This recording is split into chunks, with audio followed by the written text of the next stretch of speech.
Hello? Hello? Hello? Ah! Hi! Hello there. How are you all? Welcome to Sunday, and hopefully things function as they're supposed to. I don't know what the frack is up.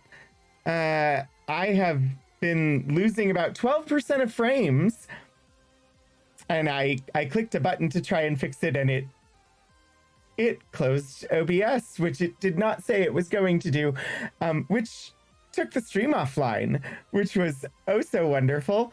But you know, we're fine. It gave us a chance to use the black alert command, which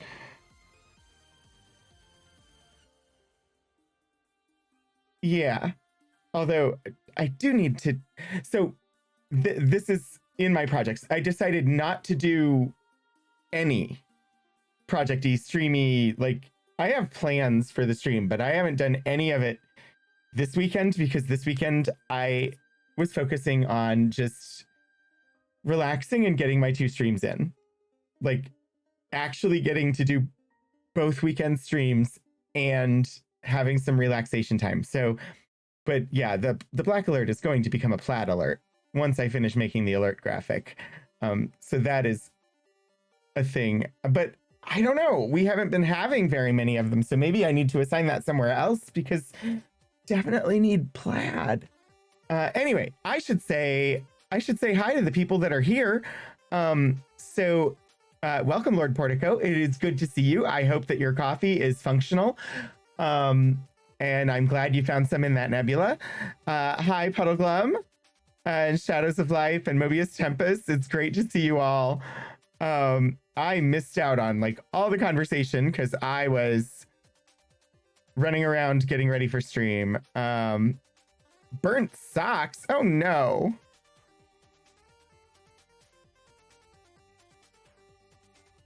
But yeah, let's see. Would like the academic year to end now, please. Also tenure. Yes. I pushed and pushed and pushed and pushed and pushed and pushed and pushed and pushed and pushed. I pushed it real good. The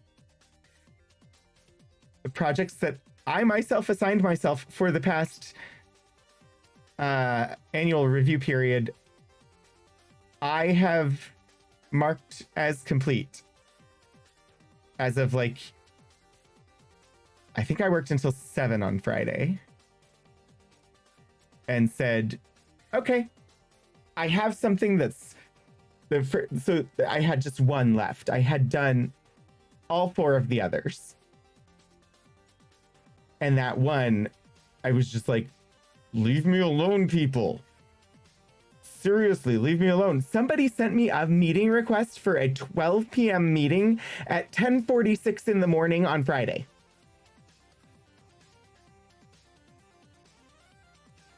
I actually was able to decline the meeting before noon, but most days I would not have even seen the request before the time for the meeting arrived.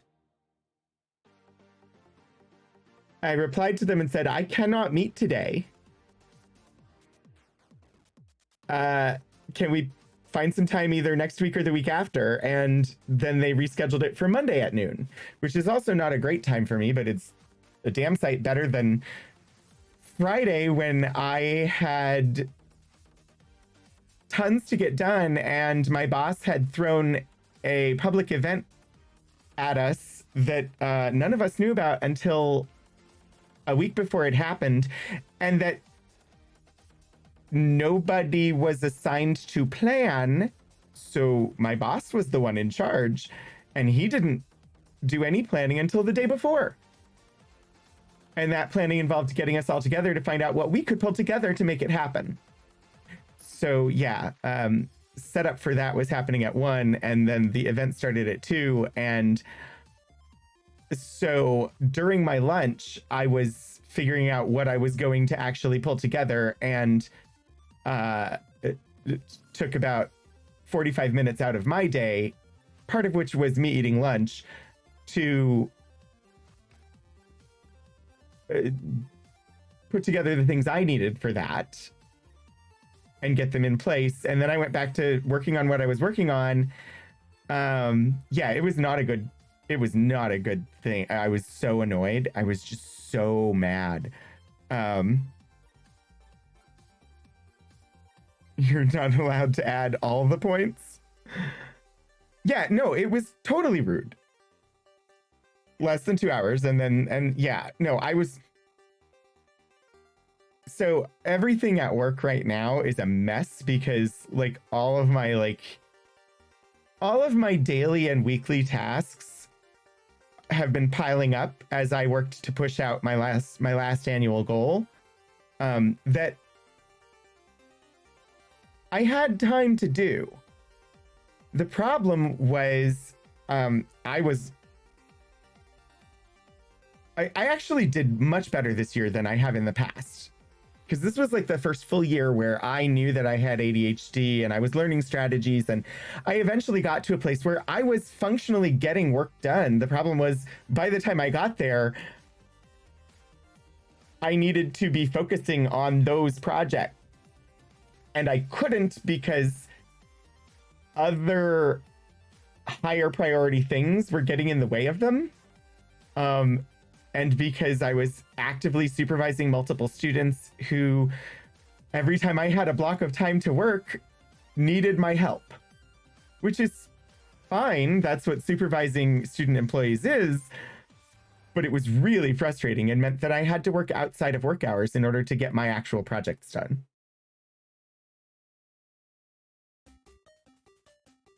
So yesterday at work, I was coming back from my lunch break, had a few minutes before I had to clock back in. So I was going over what was going on in our team chat and my email and found out that one of the main tools we use for troubleshooting was down. Oh gosh. A struggle to sign back in and not just go, nah, I'm not doing this today. Yeah. Well, and so the whole department suffered from the lack of planning for this public event that when we were pulled together on Thursday to have a quick meeting about what we were all going to do for Friday for the event.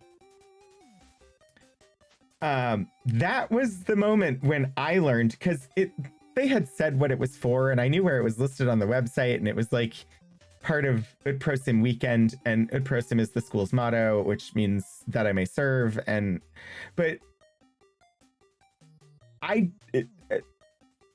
apparently like the focus was something called the Ut Prosim Society, which I've worked here 8 years and I had never heard of before. So that Ut Prosim Society is basically, this was a bunch of extra stuff that we were doing for donors who have donated $100,000 and up to the university. So there are different tiers in the society, and like the lowest tier in order to get in is a minimum donation of $100,000. And so we were added to the list, which is not a bad thing. It was not bad that Special Collections and University Archives was included in the special things that these people who donate lots of money were getting to experience. Like, there is nothing bad in academic Special Collections and University Archives world. It's actually a good thing to get the donors in the door and let them see the stuff that we have, and hopefully get them to donate money to us so that we can actually, you know, have minimally functional facilities and money to buy supplies and to hire staff and things like that. Like, Special Collections, if people can see the archives, that can bring money in to support the archives, which is a good thing. What was bad was that nobody told us until a week before that we were having an open house. And I didn't know until the day before that the open house was for deep pocket donors. And it was just like, well, okay, I have some thoughts, considering that part of my job is frickin' exhibits. And this should have been on my plate 3 months ago, at minimum. So I was very mad. But it happened. Other people were able to free up their time so that they could stand in the reading room and talk to the donors. And all I needed to do was pull together a few items, stick them on a table with some caption cards. It was a very disorganized exhibit because everybody pulled different things, which is what needed to happen. But all of the captions were written by different people. They were formatted differently. There was no coordination. It was just a bunch of stuff put on tables and then a couple people there to talk to people if they had questions. But other people making themselves available meant that I got to stay in my office, put on Eric's stream, and continue working on the last project that I needed to finish. And I got it to a point where I was satisfied that I could honestly say that I had satisfied my goals for the year. And that was when I shut down and went home and decided to relax this weekend instead of trying to figure out why OBS keeps maxing out my GPU.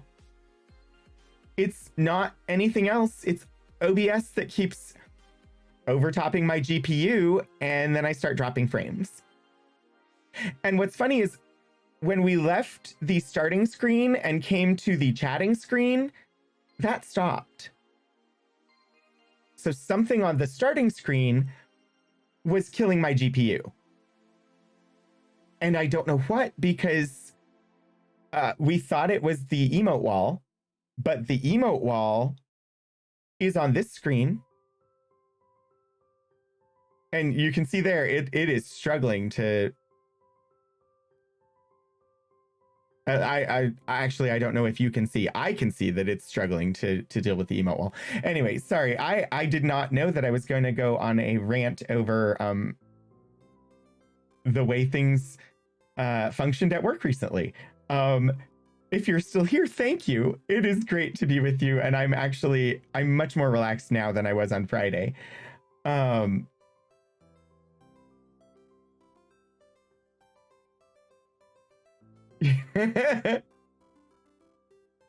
Lord Portico's opinions on this have been redacted with a neuralizer. He will not recall this. Yeah. Yeah, it was very very upsetting. Exactly, Puddleglum. And granted, the crisis I was already experiencing was my lack of planning, causing a crisis for me by the fact that I was the beginning of the year, I was still learning what would work best for me to actually get things done in a very intentional way by consulting various ADHD resources on the net, and after learning a bit about ADHD and organizational and like strategies that work for ADHD people, I actually, started putting together like a handwritten daily planner. Like I already had like a task list. I've been using, I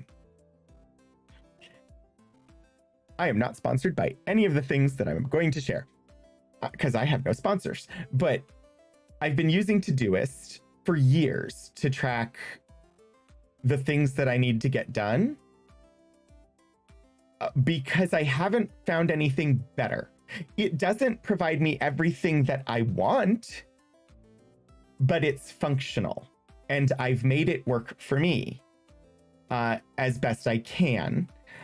It's nowhere near as good as Wunderlist used to be. But when Microsoft bought Wunderlist, they gutted it. And most of the features that I relied upon are not part of what it was relaunched as, which is Microsoft To Do. They're just not there. The features that I loved in Wunderlist are gone. And so now Todoist is the best thing that I found. I would say Asana, which is technically supported by my work, Todoist is not. Asana would work, except Asana is very specifically built for team use, not personal use. And Asana, if you're creating new tasks, you have to assign them to someone. There's no way to have it automatically assign them to you. Which was enough to infuriate me and make me not use it. And go back to Todoist. I have tried so many different things. I've spent so much money and I always end up back at Todoist. But so that's my like full-on task, like tracker. But doing the daily handwritten schedule, like the daily, taking the morning, planning my day out each morning, was actually getting me going on doing the projects. And so the problem is I didn't arrive at that strategy, the functional strategy that with the combination of therapy and ADHD medications made it so I was functional and able to consistently work on making these projects a reality. I didn't get to a point where I had a good system in place and was making regular progress until too late in the year. And that was the time when lots of things got in my way. That was the time when the students really needed help with the projects that they were working on for me. That was the time when I had multiple major exhibits that needed to get put up with their own launch events, like the radio exhibit that I did the very, very chaotic live stream during. Like all of that stuff was there, and it kept eating up the time that I thought I had to work on these projects. So then I ended up at crunch time and I was just like, okay, I cannot do anything but work. And the last 3 weeks was very intensive work. While I was at work, I was dealing with the constant distractions of being in the office. And then I'd come home and actually work on my projects. And that's the only way I got them done. Was coming home and working basically every night until like 2 a.m. and then getting up and going to work and coming home and working until 2 a.m. But I got them done, which will look good on my annual review, which will then look good for my dossier, for my tenure review. And I have to, so yeah. So things have died down a little. My dossier, I can't start working on yet. First, I have to do my faculty activity report, which is a report that I have to write of all of the things I did in the last year. And that is for my annual review. And I have a month to get that pulled together. And then after that, I get to work on my dossier, which is due at the beginning of August. And then after that, after I turn it in at the beginning of August, the fall semester starts. But regardless of the fact that the fall semester is starting, I will probably take at least a week off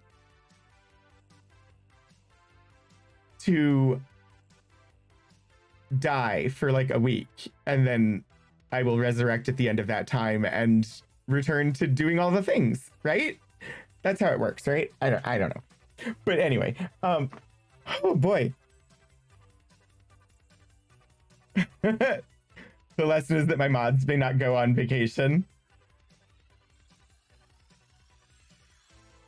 Oh, Lord Portico, thank you very, very much um, for filling out the bit skull for April.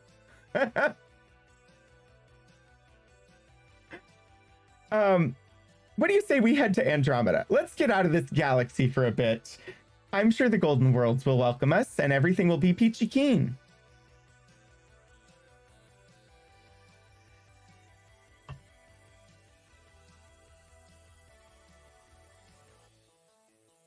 We were promised Golden Worlds.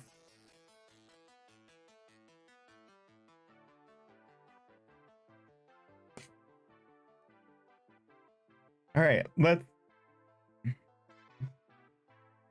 maybe I just need a new GPU. I don't know what's going on.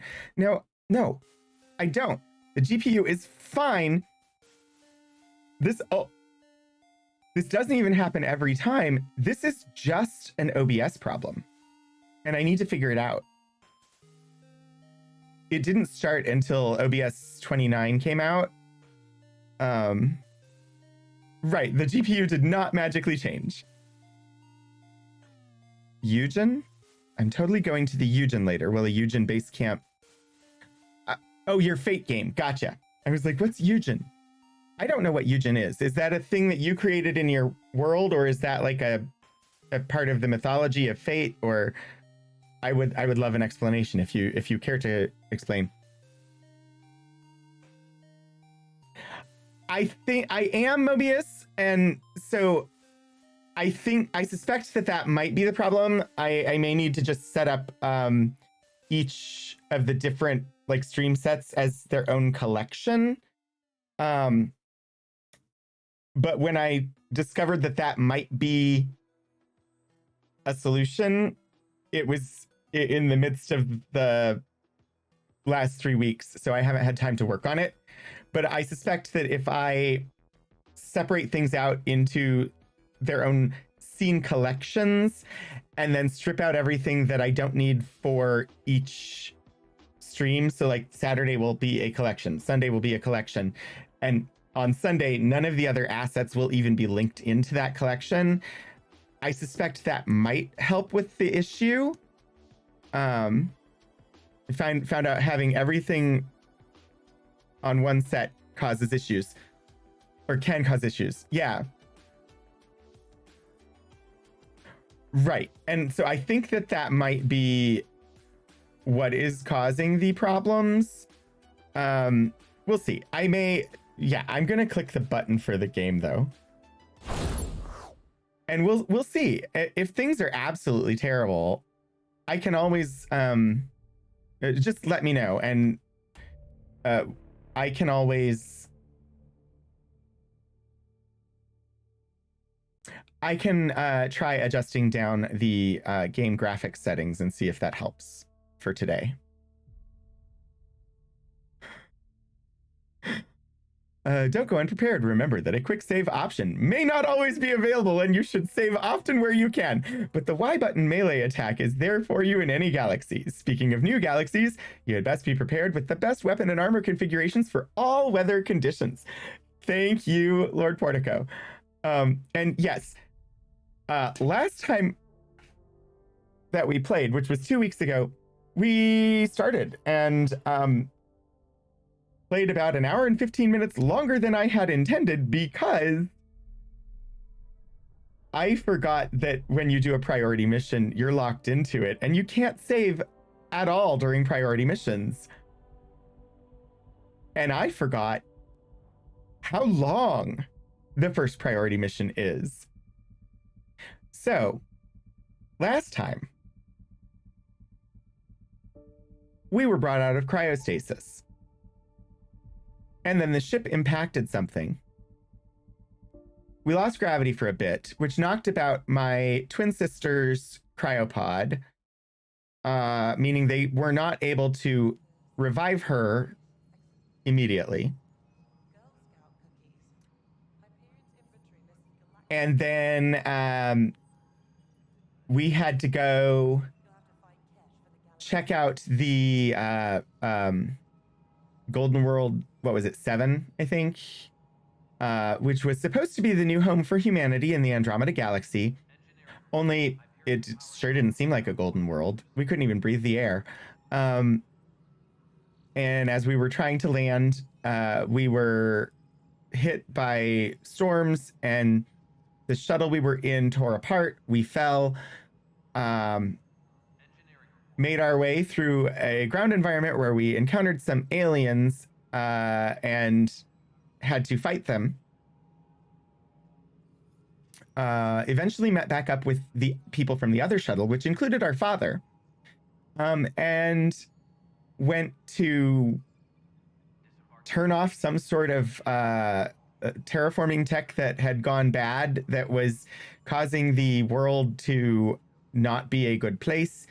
And somehow Dad was able to interface with it and know how to shut it down. He did so, and then there was this massive blast that knocked us off of the very tall platform we were on. My suit's helmet faceplate was completely shattered. My dad took off my helmet, put his in its place, and then I woke up later in a place called Samnode with an AI talking in my head. And yeah, and then we traveled to the Nexus, which is the Andromeda version of the Citadel. And nobody greeted us upon our arrival. And we suddenly, like, after we finally found somebody, and they told us, oh, we thought all the arcs had been destroyed. And then we met the leaders of the Nexus. And so the Nexus arrived before the arcs. We met their leaders, and now we are here on the Nexus. Oh, a lot of stuff in that priority mission. I honestly thought that the priority mission would be done after we got off of the Golden World. I did not remember that the priority mission didn't end until you were on the Nexus. Anyway, a good first day. Yeah. So, a lot of stuff happened. Let's look at the journal. The Hyperion, which was the human arc, has docked with the Nexus, the support hub for Andromeda initiative teams. As I said, the Andromeda Citadel. Our next objective in the priority mission here, which is our only mission, we don't have any side quests yet, is speak with Dr. Tan in Pathfinder headquarters. Oh, wait, no, we have additional tasks. Getting to know the Nexus. The Nexus has many moving parts and departments. To get a full lay of the land, get to know the various leaders and important personnel stationed there. Speak with Tan, Kesh, Kandros, and Addison. Missions that we've completed. We did the planet side mission, where we found the alien tower and our dad, Alec Ryder. We named our character Flynn Ryder. That the tower was linked to the aliens' dangerous weather. Yes. And so we did all of the things there. And yeah, okay.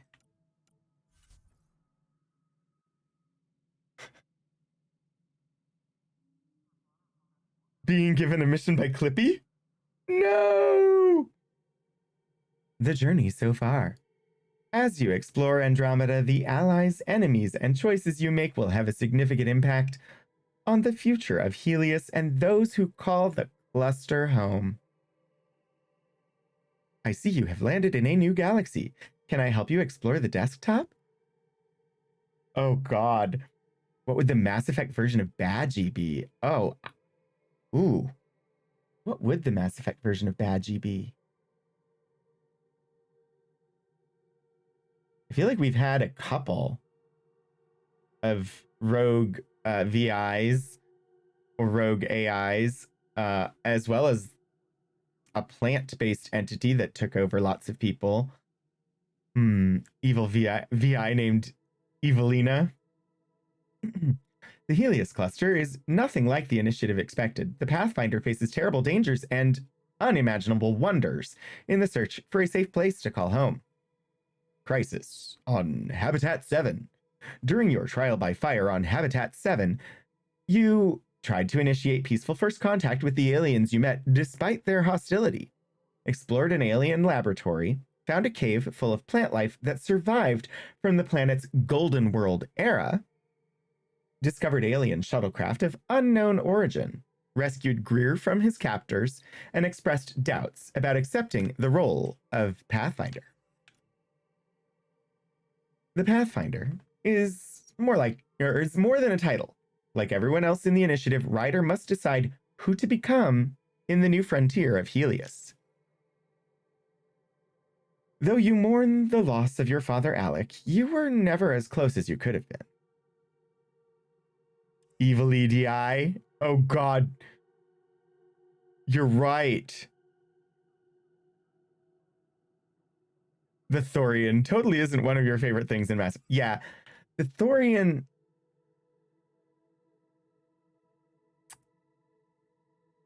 Yeah, it was good. They did a good job with it. I'm just sad because it was a baddie and not a goodie. Because it made me think of Jenny and then it was bad. The Andromeda Initiative.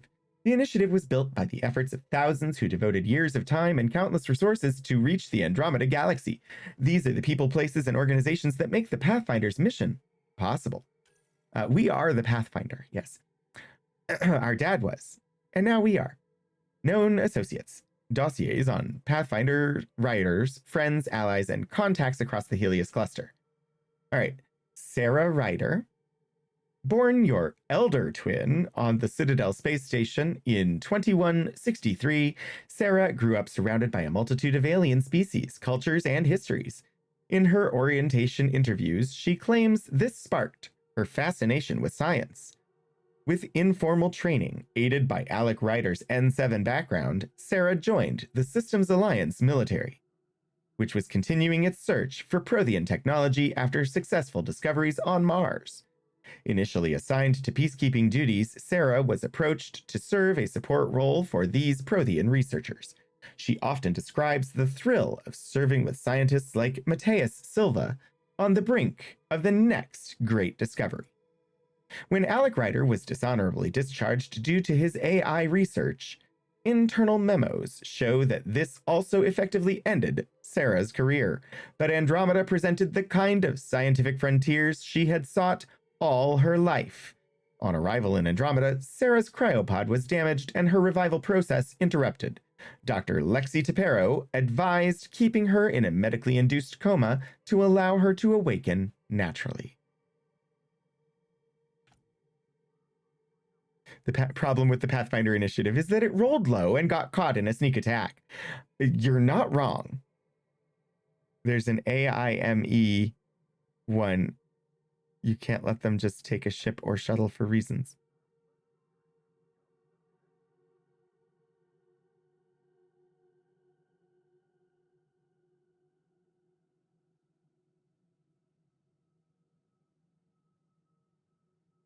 I'm not parsing that. I'm not sure what you were trying to say, but that's probably me. Sam, officially designated as Simulated Adaptive Matrix, SAM. I am an artificial intelligence that acts as a coordinating human element between Pathfinder Alec Ryder and the rest of his team. My quantum processing power is used to conduct on-the-spot scans of alien worlds, assist in scientific study or tactical situations, and monitor the team's weapons and equipment. I am physically located on Arc Hyperion in secure server banks collectively known as SAM node. While my primary connection is to Alec Ryder via a neural implant, I effectively serve as a mission computer for all team members during Pathfinder operations. I also collate and analyze data from numerous sources and compile it for later study. I am tasked with authoring and updating the Pathfinder Team Codex based on available information and discoveries as they are made. There's an AI in the first Mass Effect that you find that just wants a ship and you can't let them go for some reasons. This is true, yes.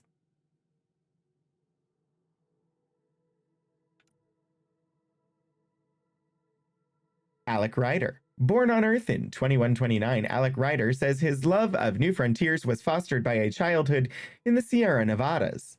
According to his service record, he joined the Alliance military and was eventually assigned to John Grissom's historic expedition to the Charon Relay.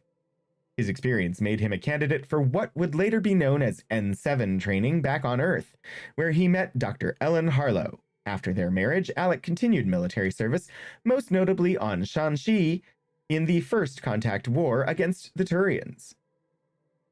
Assigned as a military attaché to the Citadel in the late 2160s, Alec became interested in artificial intelligence as a means of human advancement. His pursuit of this illegal technology led to a dishonorable discharge from the Alliance military. Contacted by the Andromeda Initiative, Alec found a sponsor to help complete his work. I am the product of that research, assisting not only the initiative, but Alec's new role as Pathfinder. Soon after our arrival in Andromeda in 2819, Alec Ryder died during operations on Habitat 7. Cora Harper. Lieutenant Cora Harper, service number 6002-AC-1762, is a human biotic and formerly an officer in the Systems Alliance military. Her screening interviews state she was raised in poverty on an independent cargo freighter, joining the Alliance at 18 to obtain training for her powerful biotic abilities. However, Cora claims her superiors saw her talents as a liability, supported by test scores showing her abilities spike at abnormally high levels. She was transferred via the Citadel Council's Valkyrie program, a subset of their interspecies military integration plan, and placed with the Asari Commando unit Talion's Daughters. Though the activities of Asari Huntresses are typically sealed for 5,000 years, Cora has freely shared her experiences on the record. Peacekeeping, counterterrorism, and hunting fugitives. When she left is it Talion? When she left Talion's Daughters for the Andromeda Initiative, no reason is recorded. Cora's Huntress training and biotic capability made her a candidate for Alec Ryder's second in command, and, if warranted, his successor as Pathfinder. Just going to take a pause and take a sip of beverage here.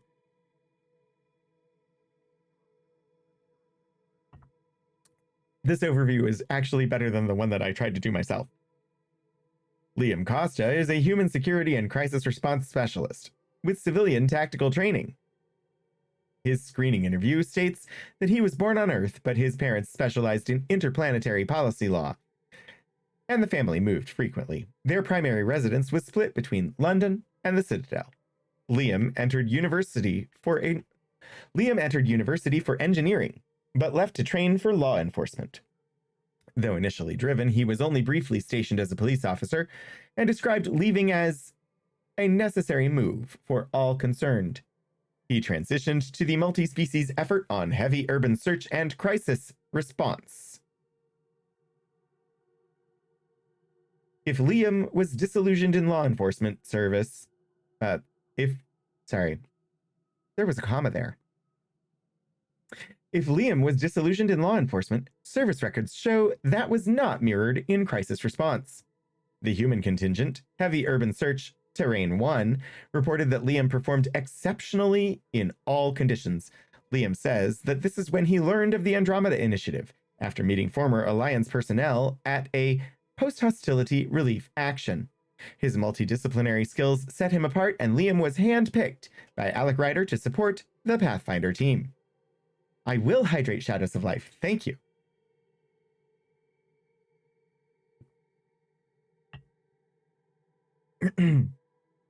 Dr. Ellen Ryder. Ellen Ryder, formerly Harlow, was a pioneering designer of biotic implants. In the 2150s, she was a leading biomedical and cybernetic researcher at UFRI in Rio de Janeiro. When human biotics began to emerge as a scientific field, Ellen found possible applications for her work in neuro-integrated wetware. Her early designs for biotic implants formed the framework for later L2 and L3 models. Ellen met Alec Ryder when he was posted to Rio for ICT N7 training before the First Contact War. She eventually joined Alec on the Citadel when he was posted there as a military attaché and gave birth to fraternal twins on the station in 2163. Unfortunately, Element Zero, the catalyst for biotic mutations, is a hazardous material. Poorly understood in the early years of human biotics, after repeat accidental exposures, Ellen eventually developed a terminal neurodegenerative disorder, later known as AEND. In her final years, Ellen Ryder built what would later become the Pathfinder implants, designed to sync with the AI partner Alec Ryder was developing. Ellen died before my creation was fully realized. Oh, so many entries. The Andromeda Initiative, brainchild of the visionary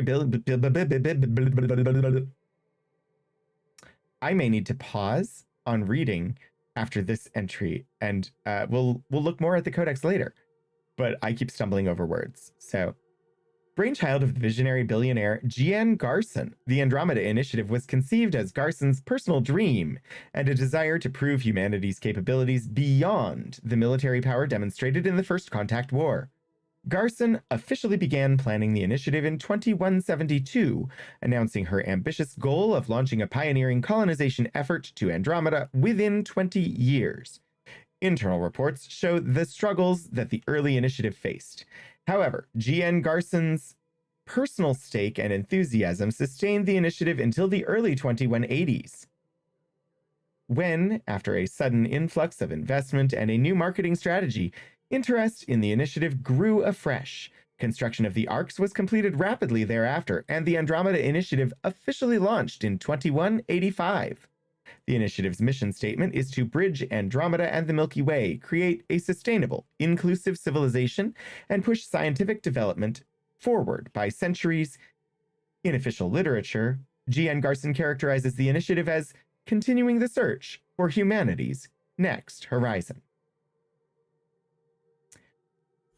Yeah, I'm gonna just...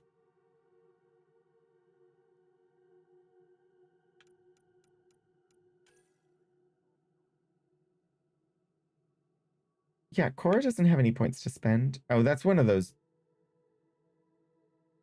Yeah. There is a bug in the game with regard to some of the flags showing up when they are not appropriate. Okay. Well, here is the Nexus. Sorry, which... I guess... Let's start with side quests. Speak with Tan, speak with Kesh, speak with Kandros, speak with Addison. And we've got a map. Nakmor Kesh. No, is it Nakmor? I don't remember. It's Kesh, for sure. Addison's office. And then there's multiple layers or levels to the map. I did that wrong. Change floor. Some points of interest. Yeah. All right, let's explore. Disembarkation procedures for Hyperion are on hold. Please await further instructions.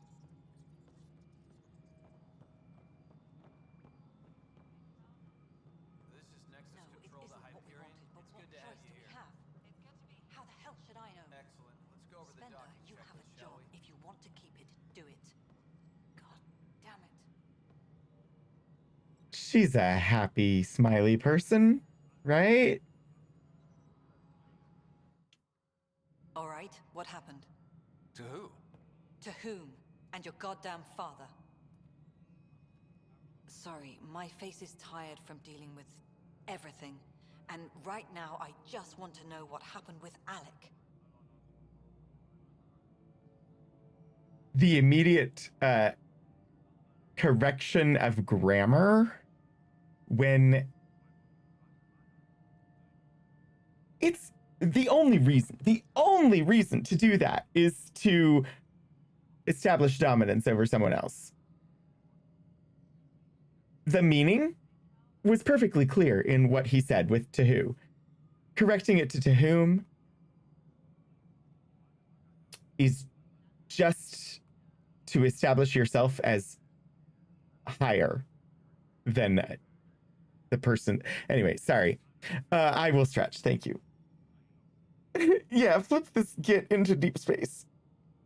I mean, I do like good grammar, but she probably thinks of him as a high school student.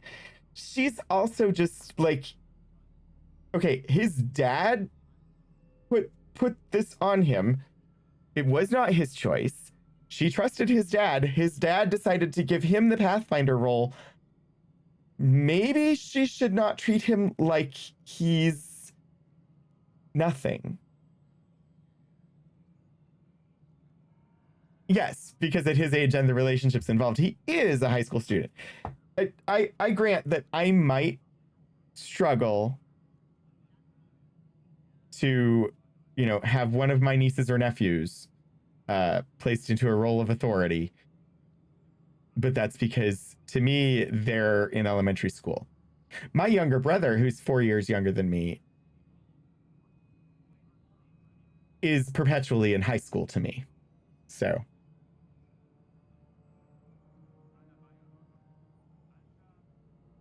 this is true, Portico.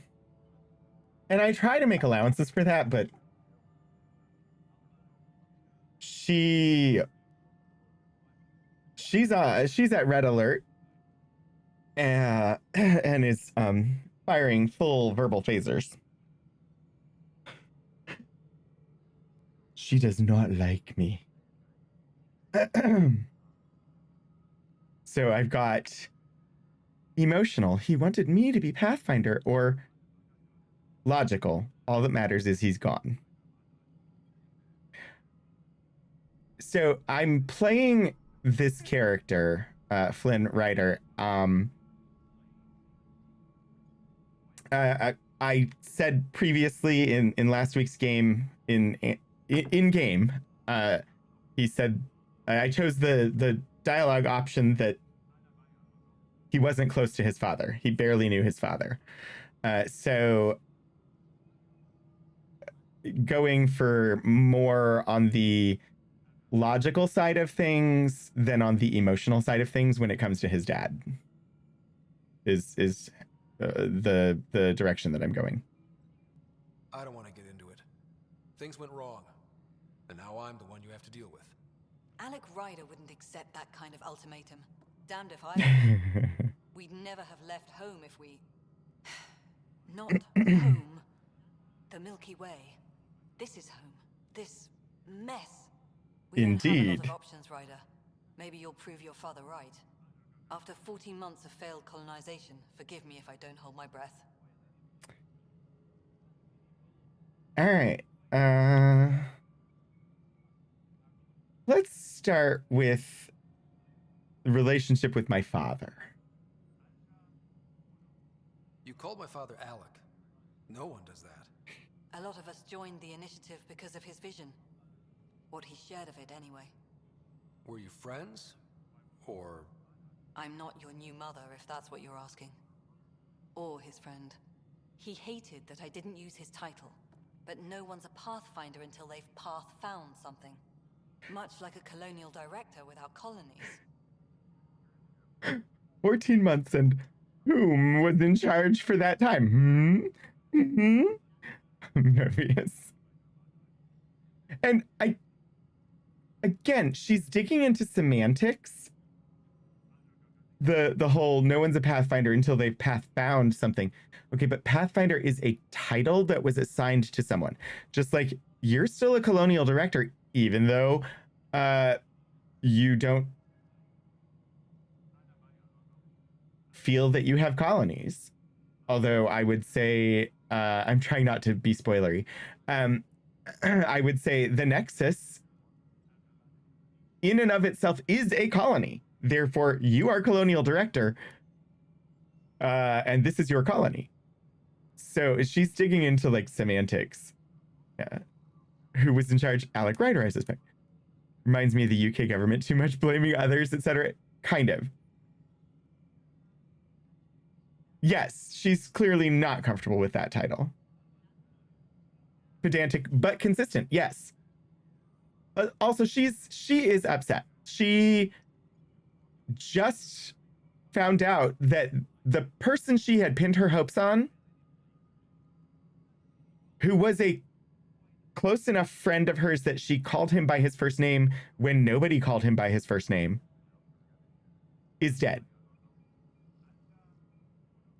She should not be on duty.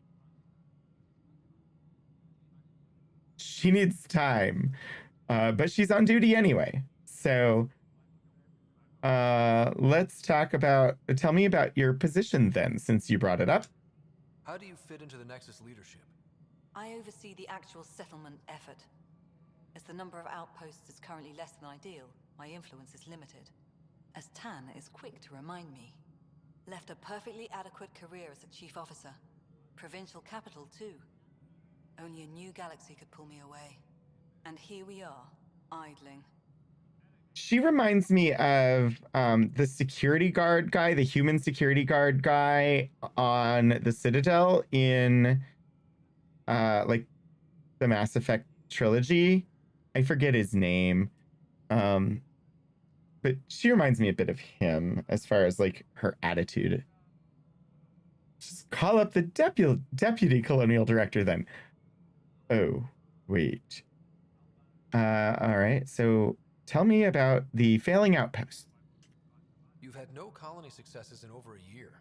How many tries is that? Ouch. Less than you'd think. The Scourge, spoiled worlds, exiles, hostiles. We can't just plop down an outpost and expect picket fences.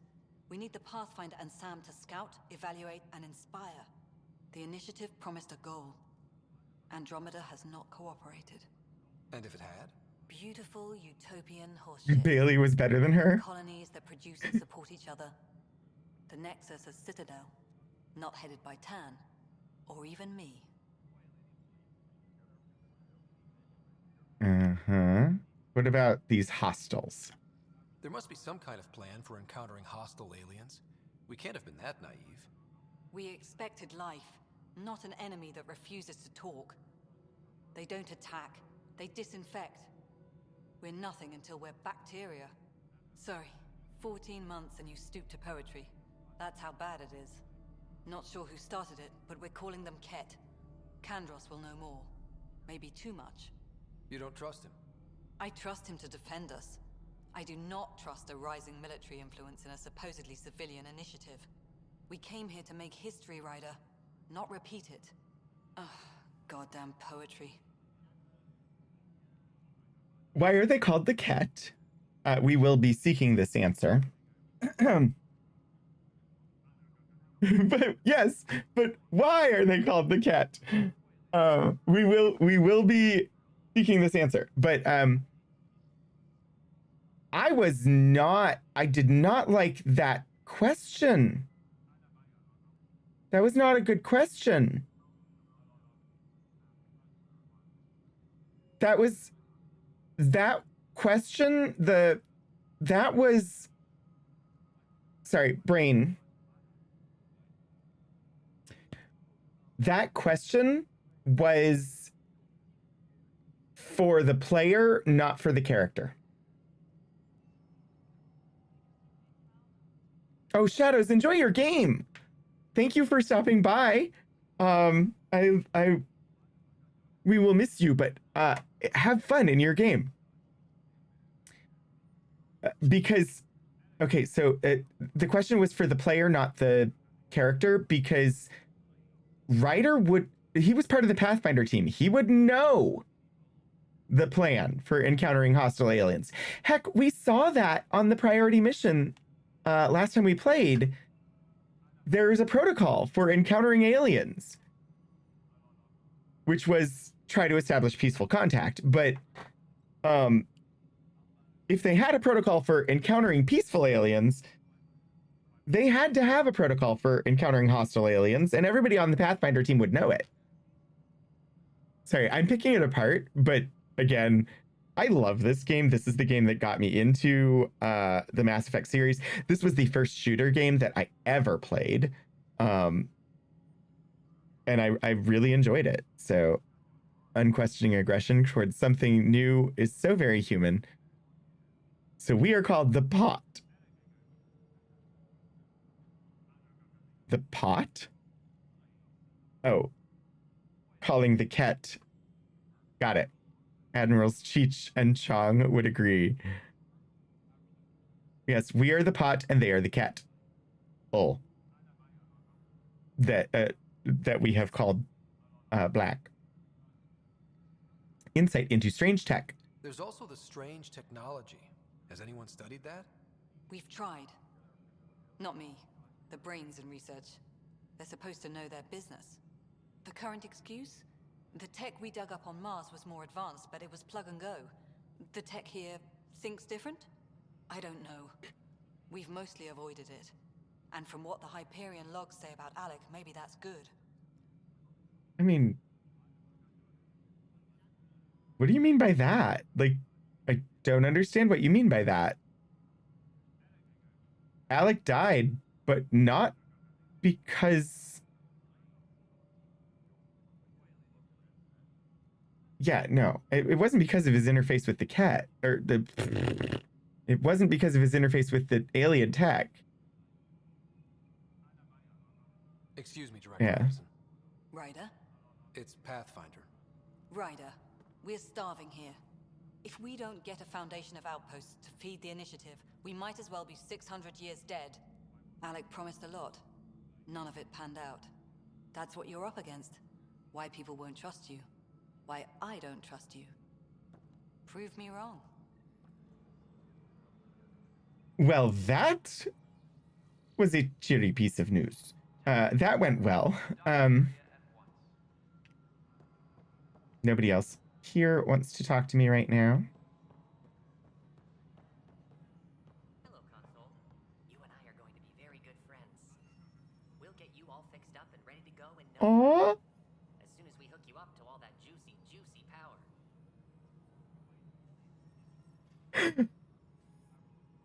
That was so good.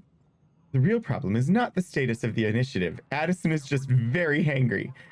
Yes. All non-relevant repair requests are currently on hold until power coupling is complete. She needs a snack.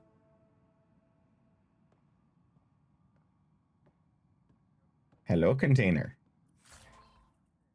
22 credits and 99 Omnigel canisters. Mine. Please be advised that Hyperion docking procedures are now complete. I forget that I have to press and hold. I'm like, click the button. No, it's press and hold. Same shit, different day. For posterity, in case the initiative goes belly up. The Nexus is a four-ring circus. Don't like how Tan operates, and his disdain for the Krogan is obvious. I believe his intentions are ultimately good, but he's an opportunist who's likely to create dissent. I don't see the Nexus coming together if he's left unchecked. It's already polarizing Addison. She's taking the cue to circle the wagons. I think I can talk to Kandros about this, and at least try to get the two of us more coordinated. Or maybe not. Seriously hate this kind of drama.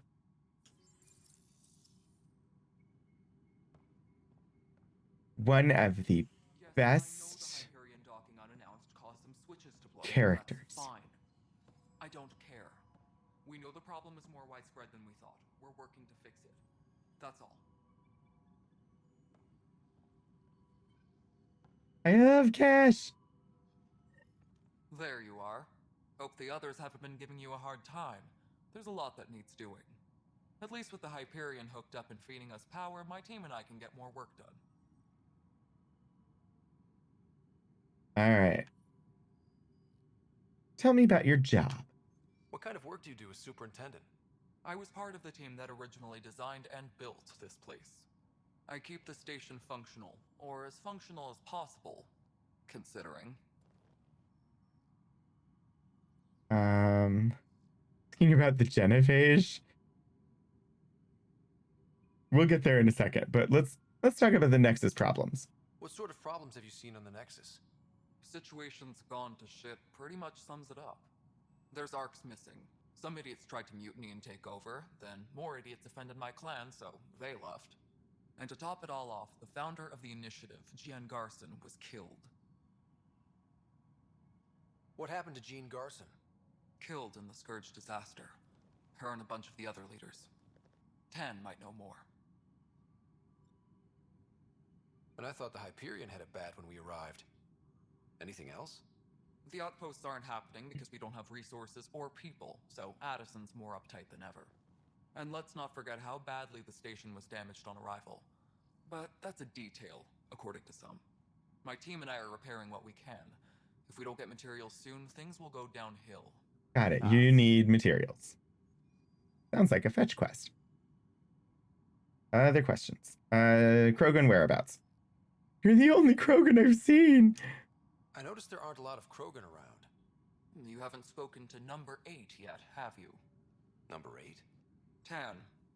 Ask him why most of my people left. He'll have opinions. I can tell you this much. When the mutiny happened, a deal was made. My clan were supposed to settle matters and, in return, get more say in the initiative. Okay, but you need to clarify number 8. Why do you call Tan 8? Because he was 8th in line to take over the Andromeda initiative. I like to remind him of that now and then. Keep him humble. Did the deal go through? The clan held up their part, but Tan had a meltdown when he found out we wanted more say around here. Then Addison's assistant, Spender, pretended he never made the deal in the first place. It was a mess, but I don't blame my people for walking out. We're done being used. I want Kesh to join my squad. Kesh is amazing. With your clan gone, why did you stay? It's complicated. The station and my clan both need me here. Spy. When we left the Milky Way, the Krogan were still dealing with the genophage. Right. The genophage. A little gift to our people from the Solarians thousands of years ago. That sterility virus they infected us with left most of our children stillborn. Only 1 in 1,000 survive. No wonder your people have such a problem with Solarians. Some wounds never heal. Not that my ancestors didn't provoke it. They did try to conquer the galaxy. Yeah, they did. Solarians were forced to respond. And it's not fair. They didn't have to blame it all respond on the that way, Empire. though. The Solarians developed the virus, but it was the Turians who deployed it. I'm hoping that's all in the past. Plenty of blame to go around, but Andromeda is about new beginnings. My people need that more than most. What about the Krogan here in Andromeda? There's no cure for it. But my clan was starting to show a mutation against the virus. A natural defense. During the trip to get here, Krogan underwent gene therapies to enhance the mutation while we were in stasis. So you used those 600 years to your advantage. Gave the adaptation more time to develop. Yeah. It's still early, but I think we made a dent. Our scientists say we've improved viability to almost 4%, which is a lot better than what we had. Beyond all the statistics, it means more Krogan children will live. It's the only way my people have a future out here.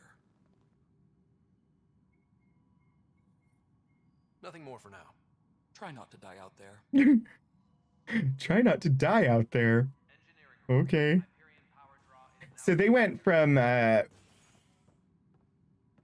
was 1 in 1,000 survived, and now it's 4%, so 4 in 100 survive. That's significant improvement.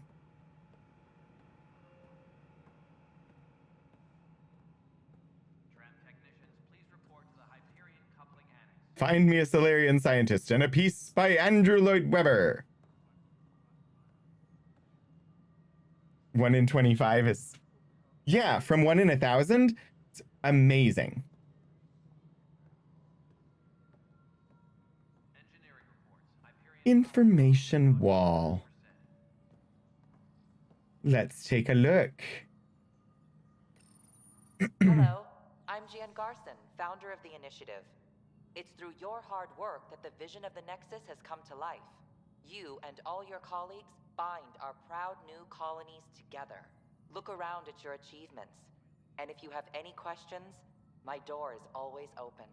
Founder Garson's office is located at Workspace Not Allocated. Please select a topic.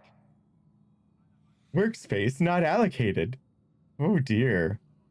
Okay, let's start with my employee data. You are Employee Writer, Salary Code 19B, Active Pathfinder. Your supervisor is Director Tan. Based on current staffing needs, you will be eligible for paid vacation time in 587 days. Seriously? Why not plan on which beautiful colony you'll vacation on while you wait? Look upon my works in despair. I love that the employee data file doesn't even show a picture of the right species. And yeah, we'll be eligible for vacation in 587 days. And since we work 7 days a week, this could be a long thing, huh? Staff For directory. initiative strategy and Pathfinder coordination, please see Director Jaren Tan. For colonial affairs or outpost status, please see Director Foster Addison. For station maintenance, please contact Superintendent Nak Morkesh. For militia operations or Apex deployment, please see Tyran Kandros. Knack more cash. All right, Nexus status. Integration from the Hyperion is ongoing. Personnel are still restricted to operations. Viability status. Viable planets capable of supporting life are key to our survival in Andromeda. The viability of a world is affected by several factors, including temperature, resources, threat levels, political stability, and so on. We have few viable planets currently within range. Resource levels are considered at risk. Dun dun dun. Selection The process. selection process saw the Andromeda Initiative evaluate thousands of potential habitable planets within the galaxy. After discovering an unusually high ratio of potential candidates, or golden worlds, the Helios cluster was selected as our destination. Even at a distance, studying the light from stars can reveal much about their planet's composition and atmosphere. 7 worlds, nicknamed habitats, have the life-supporting environments and resources we need to start our new lives in Andromeda. Sure they do.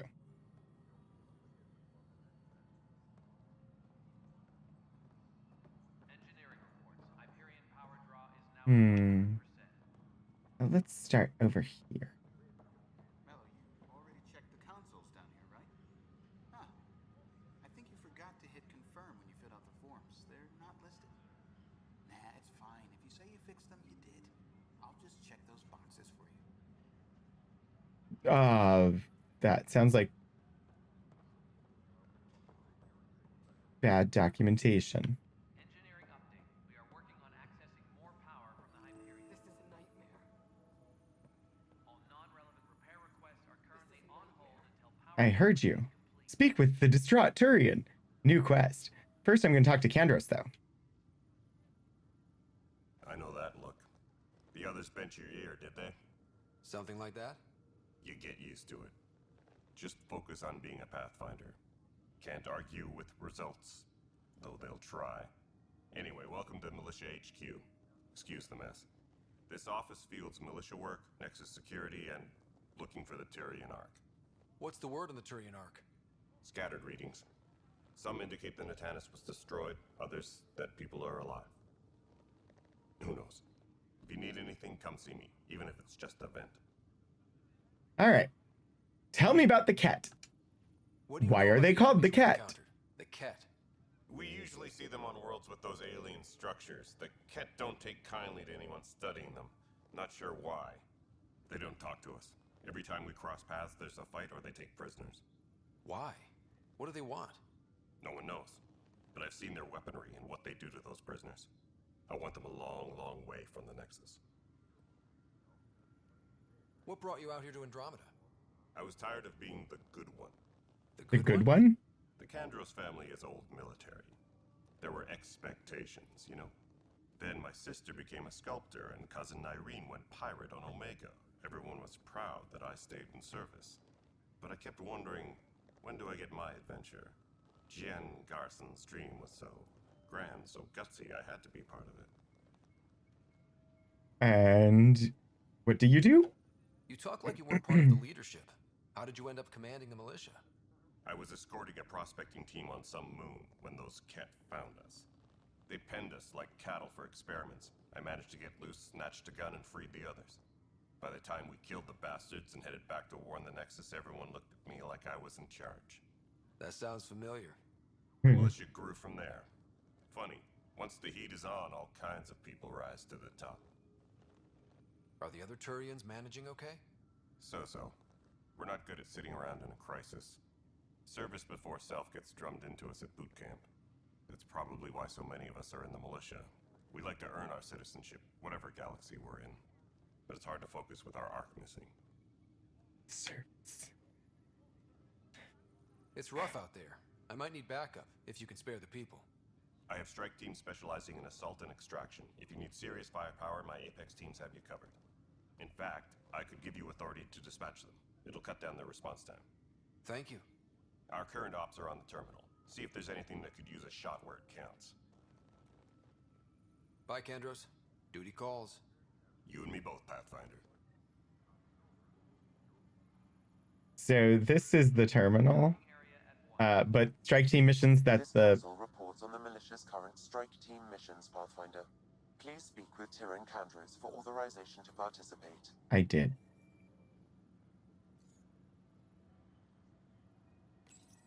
Please speak with Tyrion Kandros for authorization to participate. That's the console for our strike teams. What are they? He told me to check the Assault and console. Extraction squads. When we need the best, I have Apex, combat experts who've signed up to defend us. Since you have a front row view of the cluster, I can give you authority to dispatch them. Dispatch them for what? What situations should they handle? Protecting civilian outposts, holding key positions, or just distracting the Ket. Authorization complete.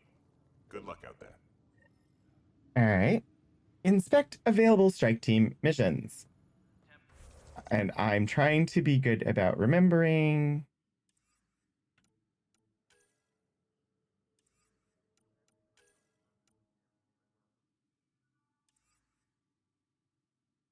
Inevitably, I will forget to clear a flag and we will finish a mission and the flag will never be clearable because of it. Right. Strike teams. Strike teams can be sent on missions to support the Andromeda initiative. If they succeed, they'll earn XP and Ryder will gain a reward. If they fail, they'll earn only a small amount of XP and no special reward. Apex is the most elite strike team in the cluster and can handle critical missions. Select a mission and press A to send Apex. Your progress will be automatically saved before multiplayer is launched. You will then play the role of an Apex operative in a small squad. Play Apex missions in multiplayer, either with friends or through public matchmaking, to earn strike team rewards for Ryder and additional bonuses. I don't even know if multiplayer is even still functional in this game. These missions are currently available for your strike teams. Select a mission with A to send a... Yeah. That icon is difficulty, and then there are descriptions. Go for the eyes. I've never looked at the I've never looked at the multiplayer before because I don't think it's functional. But it's still in the game, so. Apex status. Lieutenant, based on status report 16C, it seems we're no closer to gaining a foothold in any sector. Without decent recon and greater intel on this enemy, I'm starting to think our efforts are futile. The risks involved and continued loss of resources and lives makes it hard to justify. With morale this low, we need to scale down expectations again. Kandros.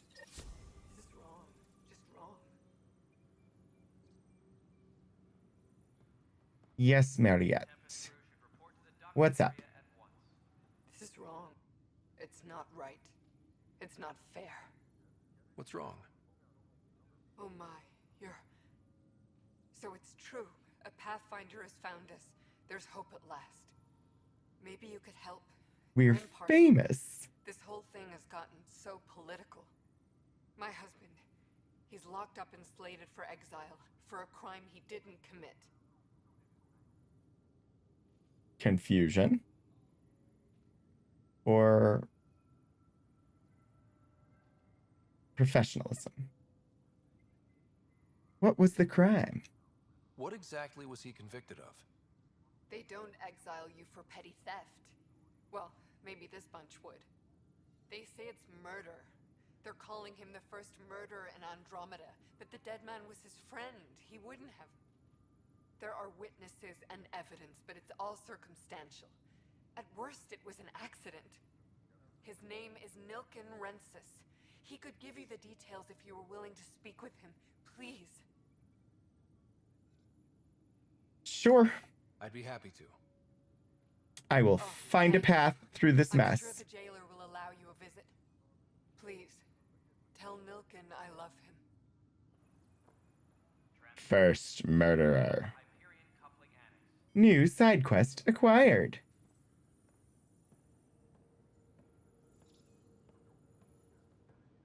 Explore. Explore. Hey, look, Liam's over there. Engineering update. We are working on accessing more power from the Hyperion.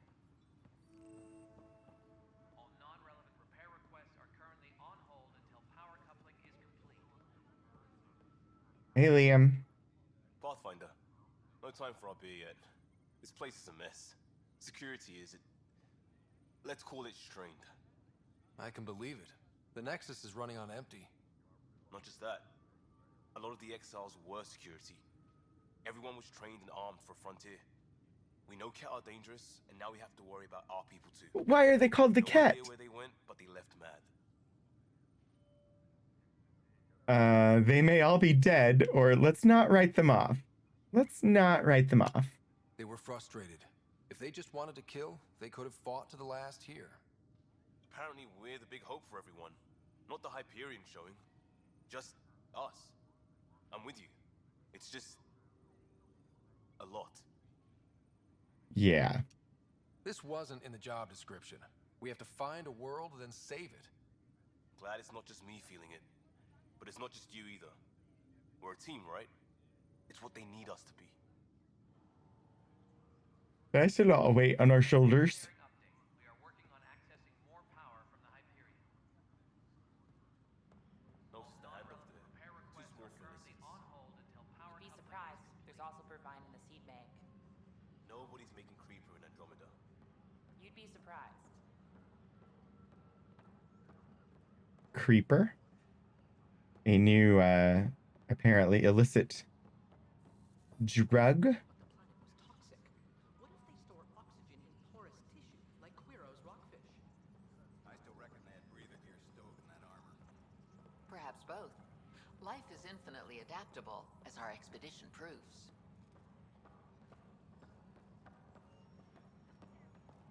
Wow, your feet are very noisy. Professor Herrick. And its gas bladder can expand 300%. Amazing. Hey, Herrick, how about you not dissect things over lunch? It's weird. This is lunch? I mean, I do understand working during You must be lunch, the but... Pathfinder. Wonderful. You and your Sam are exactly what we need. Thanks, Mr. Professor Herrick, my colleagues and I will work with your Sam and the data you gather to solve Andromeda's scientific mysteries. What are your specialties? What fields do you study? Herrick's into life sciences. I do planetary geology, oceanography, rocks and runoff. Aradana's the space and math whiz. Not that we've had much to study, with everyone cooped up for 14 months. But your data on the Scourge flows like poetry. Now we can better advise on repairing the damage it caused. And maybe Addison will give us a real workspace. Who can think with all this racket? Tram technicians, please report to the Hyperion coupling. Pathfinder, we've had some trouble. Anything I can help with? Perhaps. I discharged an away team to get readings from a section of the Scourge that was behaving anomalously. They haven't reported in for some time, and sensors can't locate their shuttle. I sent them out there. Good, dedicated people. I fear what might have happened to them. Don't give up hope. When I'm out there, I'll see if I can find them. Their friends and family will want to know what's happened, and I need to know. Find the missing science vessel. All right. Engineering update. We are working on accessing more power from the Hyperion. All non-relevant Hi, Pathfinder. Want to hit some rocks for science? Try and stop me. Absolutely. What do you need? Sam and I used your scans and made a VI for geophysics surveys. Beta builds on the console there. Test it out in the field, and I'll wrangle you a consultant's bonus from Director Addison. How's that sound? Side quest. Geophysics 6. Beta build. Patch notes. Chief R. Lucan. GSV 2031. Streamlined interface with OmniTool. Minimal lag. GSV 2093. Tuned voice recognition to recognize both aluminum and aluminium. GSV 2105. Haptic interface no longer defaults to transparent. Also resolves GSV 2027 haptic interface not found.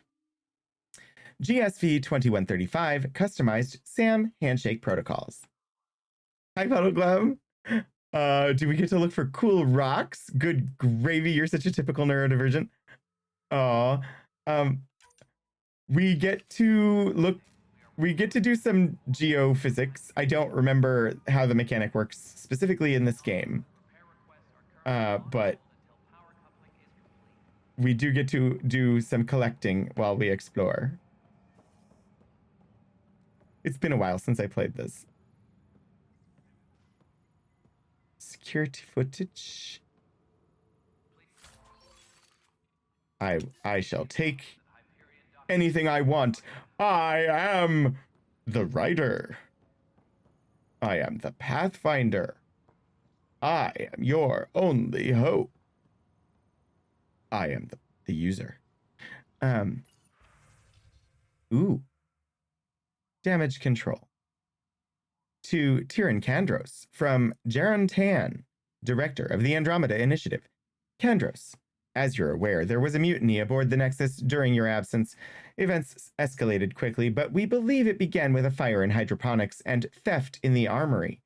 Motivations for the uprising vary. Mob mentality was certainly a factor, but for the leaders, including your predecessor, former security director Sloan Kelly, it was a conspicuous betrayal. There have been perfunctory attempts to catalog and address the damages caused by Sloan's people during the uprising. Supplies stolen, equipment broken, things of that nature. But I was hoping the militia could step in and draw up an official report. It's imperative we know where we are. It's imperative we know where we are working. It's imperative we know what we are working with if we are going to survive, Director Tan. Reply, damage control. To Jaron Tan, director of the Andromeda Initiative, from Tyrion Kandros. Director Tan, I need my people focused on defending the station, not taking inventory. If you really need militia oversight, I'll get Sergeant Nels to look at it. That said, it was my understanding the exiles were more Calix's people than Sloane's. Isn't he the one who started the mutiny? Kandros. To Tyrion Kandros from Jaron Tan, director of the Andromeda Initiative. Calix Corvanus may have started it, but Sloane made her allegiances clear. I know she held you in high regard, but I hope you can be impartial when it comes to this task, Director Tan. To Jaron Tan, director of the Andromeda Initiative from Tyrion Kandros. Sloane Kelly's not who I thought she was. There won't be a problem, Kandros. To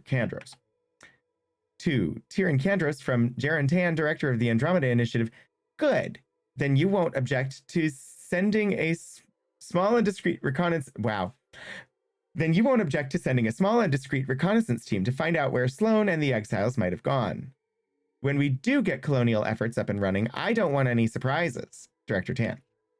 Report.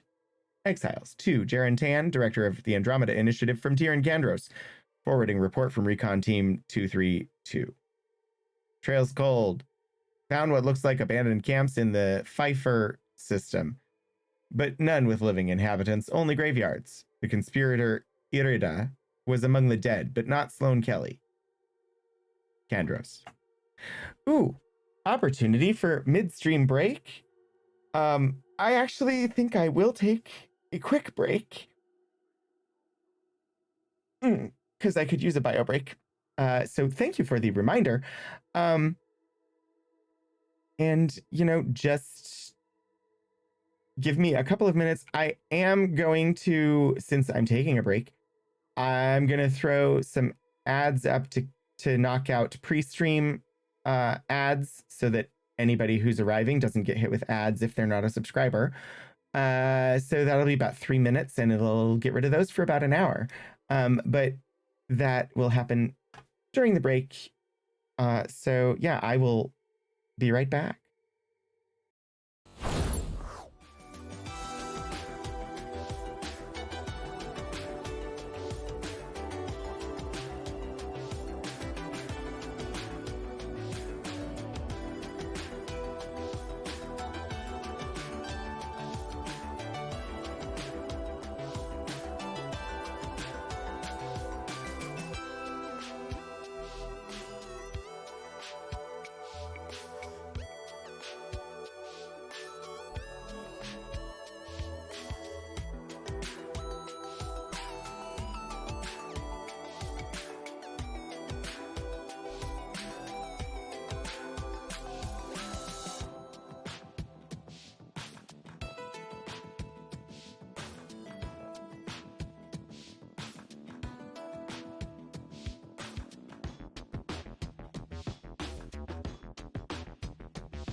Okay. I think we're back. How is everybody? How was the break? It took a little bit longer than I had hoped, but that was because I helped bring in some groceries from the car. So, we'll hop back into the game here in just a second. I'm just, I needed caffeine.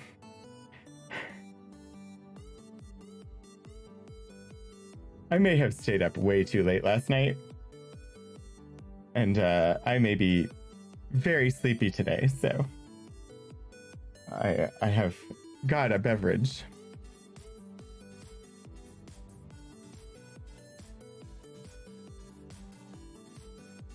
That will hopefully provide some caffeine. Huzzah. All right, let's head back to Andromeda here.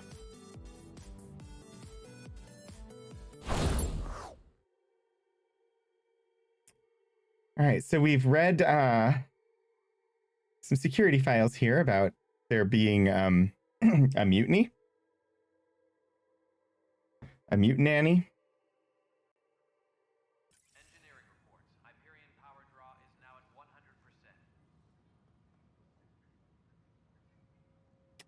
I think we should probably go back and talk to the security commander again.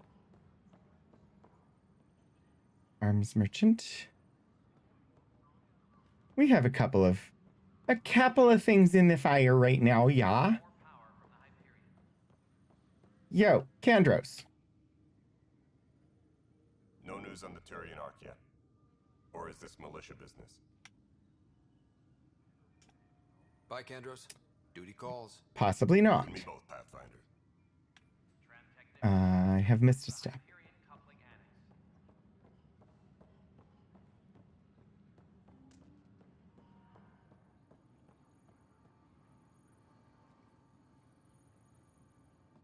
Weapons and stuff. I got you covered. Use the console to take a look through what I got. It'd be a lot easier if I weren't missing half my stock.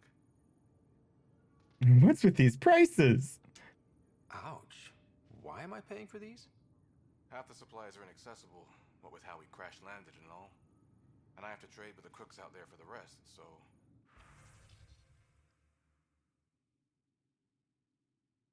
East shop. I don't want shotgun. Assault rifle. Omniblade. Katana. Viper. I've never actually bought the things in the shop. But, oh, I'm silly. I could sell things. That's a thing, right? Algorithm fragment scan. Classification circuit. Sprouted seed vial. Ooh, sell all salvage. Confirm trade. Nice. I just here for coffee. Sell? What is this word? It never comes up on other streams, especially not Enthusiamies.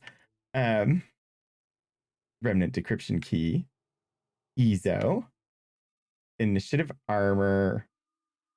Arms. Platinum. Titanium. AR barrel. AR magazine. AR magazine. Scope. I don't know what I'm going to use these for at the moment. But I'm not ready to sell any of them, I don't think, because I might want them. So pistol barrels, pistol magazines, pistol melee optimizer, pistol melee optimizer. Integrated VI improves synergy between melee weapon and firearm computer systems, allowing increased melee damage. I was like, I know like guns with blades on the end of them is the thing, but usually they're not pistols. Okay. Yeah, I think we're done in the shop for now. I'm not ready to shop. Hello, Sergeant Acker. Help you? Pathfinder Ryder, here to see Nilken Rensis. Ah, our murderer. Wife's here all the time. Guess she told you her sob story. Nilken, you're moving up in the world. There's a Pathfinder wanted to chat with you. A Pathfinder, huh? They called in the big guns to exile Andromeda's first murderer. I'm not here to exile you. Told your wife I'd look into things. At this point, it's too late. They found me guilty. Why don't you tell me what happened? I was part of the futile effort to set up a colony on Eos. We were on our last legs, overrun by hostiles, our leader dead. The security chief, Reynolds, my friend, he refused to call for evacuation. I argued with him. Everyone saw. Arguments happen. Last I checked, getting into a spat wasn't against the law. There's more. He ordered us to regroup and counterattack. We were moving through a sandstorm. I saw movement, thought it was the Ket, and I guess I panicked and fired. A witness saw the chief's chest explode. So it was unintentional. Sounds like an accident. That's what I told them. But I was enraged when we argued. There's a recording. It's ugly. Everyone's certain I did it on purpose so we could evacuate. Only my word otherwise. I'll check out the evidence. Maybe something doesn't add up. It'd be nice to have someone with an open mind looking at it. You're a Pathfinder. I'm sure Kandros would give you access. Maybe there's still hope. I will find a path to the truth.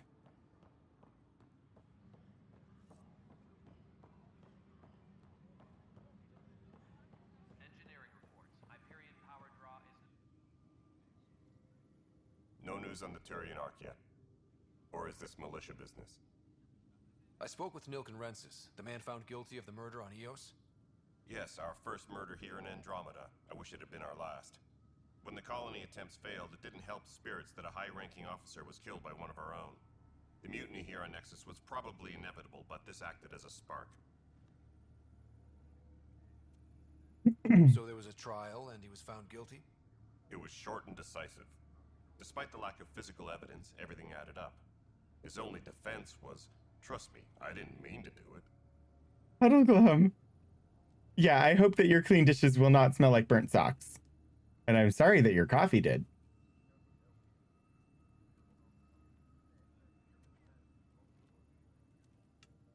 That is the difference between murder and accidental death. In this case, motive plus opportunity plus eyewitness account equals murder. Look, knock yourself out. A key witness, Cassidy Shaw, works in operations. Go ahead and talk to her. And there's a Will recording do. of the perpetrator threatening the victim. I'll let you cue it up on the console there. As far as I'm concerned, this case is closed. Bye, Kandros. Duty calls. You and me both, Pathfinder. All right. Security video.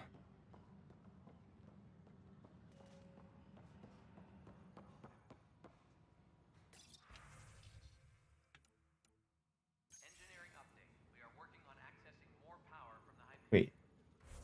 I thought it was supposed to be there. Hello, journal.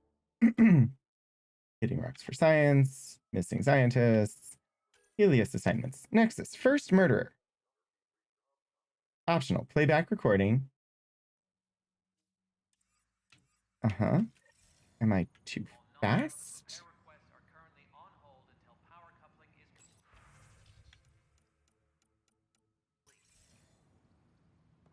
Wait. Optional playback. Okay. Map, tell me where to go. Ah. Wrong console. For some reason, I thought it would be on the security footage.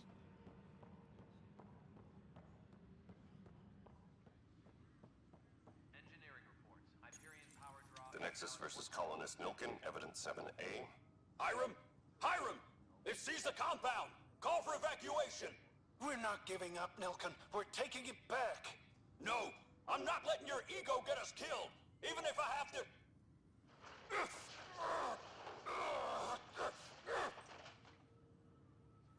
No! Get him off me! Get him off me! Okay.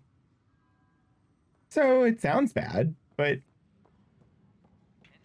Wait, operations?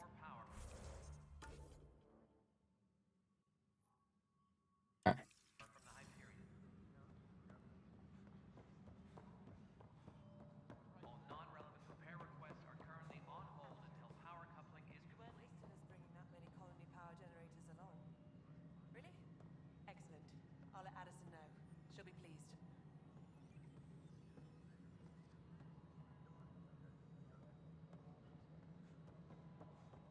Hello, Cassidy Shaw. Docking hatch integrity? 100% Nexus control.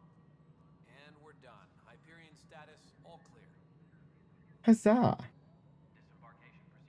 Cassidy Shaw? I'm Ryder. I'm looking into the Nilkin murder case. Oh man, I thought that was over with. Murder. Have you heard the audio recording of their fight? Yes. I helped pull him off Chief Reynolds. You could see it in his eyes. He was gonna kill him. Then in the sandstorm, I had a pretty clear view of the chief. He looked right at Nilkin and shouted no. Then his chest burst open. I'll never forget it. The look on his face was pure shock.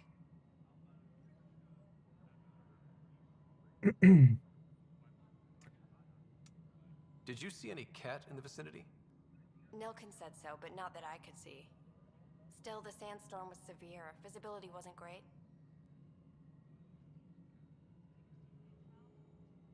Reynolds was leading you back to retake the compound. Did you agree with that?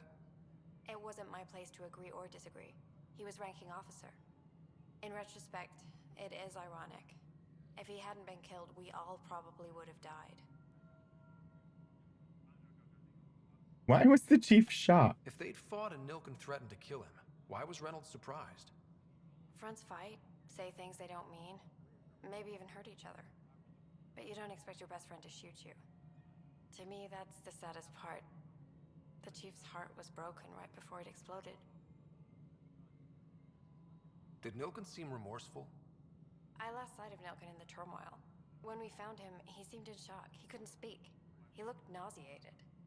Could have been killed. The reality of the act sinking in. I suppose. I appreciate the information. Of course.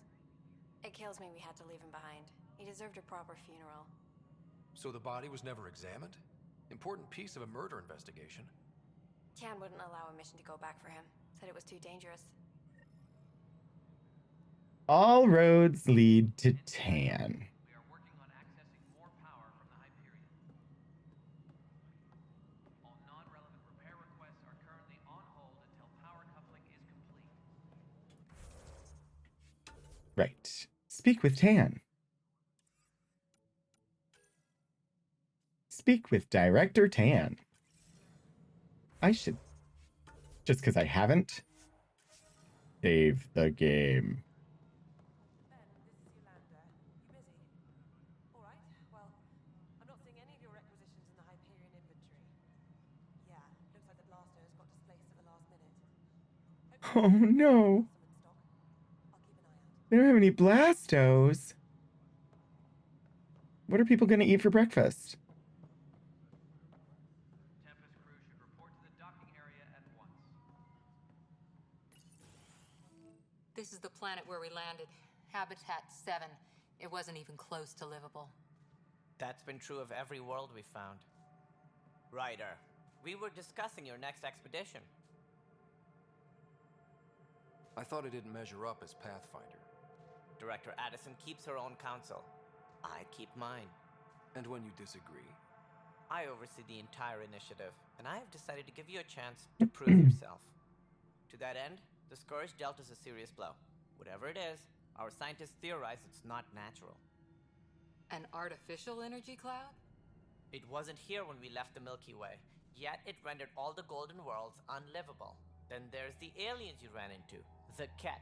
They're obsessed with alien structures we found scattered around the cluster. They'll do anything to prevent others from accessing them. It seems murder isn't exclusive to the Milky Way. And now the challenge is to settle a world in spite of all that. This one here. Eos. How? Why this one?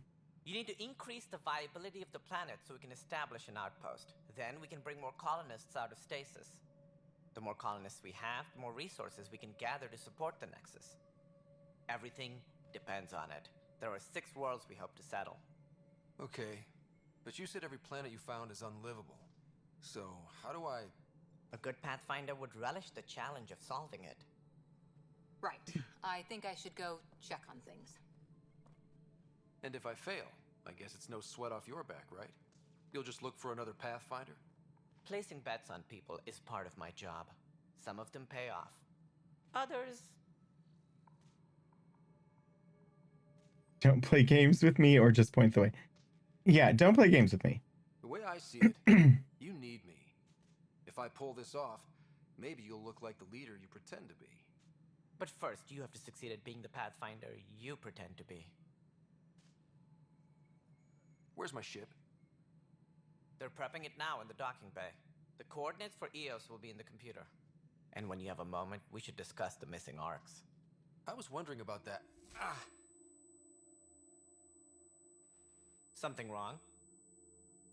Ryder, please see me and Sam node on the Hyperion. Your implant needs attention, and we need to discuss a confidential matter.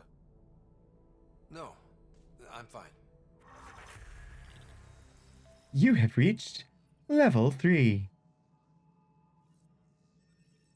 Great. Ringing in the ears. Good, all good signs. Such good signs. Yes?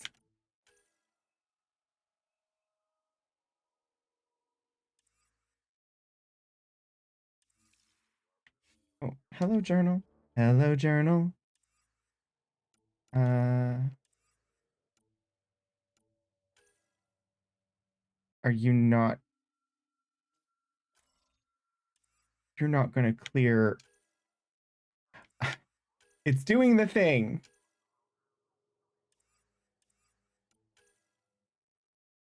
There we go.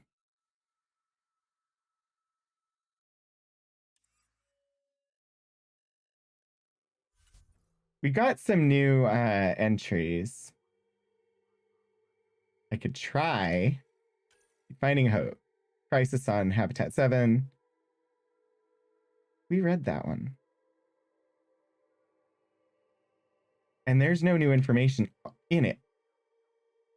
Game, don't do that to me. Golden worlds are planets in Andromeda's Helios cluster that are either the strongest possible candidates for settlement or whose resources could bolster the initiative's chances at long-term survival. Based on survey data and long-term projections, some are believed to be garden worlds, capable of supporting life. Others are mineral treasure troves that could supply fledgling colonies with vital resources. These worlds were designated as habitats 1 through 7. While not generally used in planetary surveying, the term Golden Worlds was coined by the Andromeda Initiative's marketing team and has stuck ever since. The initiative's early settlement strategy revolves around those golden worlds, or these golden worlds. The arcs cannot sustain a population in stasis indefinitely, and the Nexus requires vast quantities of refined ore, helium-3, water ice, and element 0. On-the-ground Pathfinder surveys are essential to confirming quickly that the Golden Worlds are suitable for outposts. Glossary of terms. A brief refresher of terms used in Andromeda Initiative literature. Ammunition block. A solid block of metal loaded into a gun. Sand-sized particles are sheared off by the gun's targeting mechanism and then fired as projectiles, allowing a single block to give ammunition for multiple combat encounters. Citadel, a massive ancient space station in the Milky Way that acted as the political and cultural center of the galaxy. This glossary of terms was very helpful to me the first time I played the game because I had never played the Mass Effect trilogy.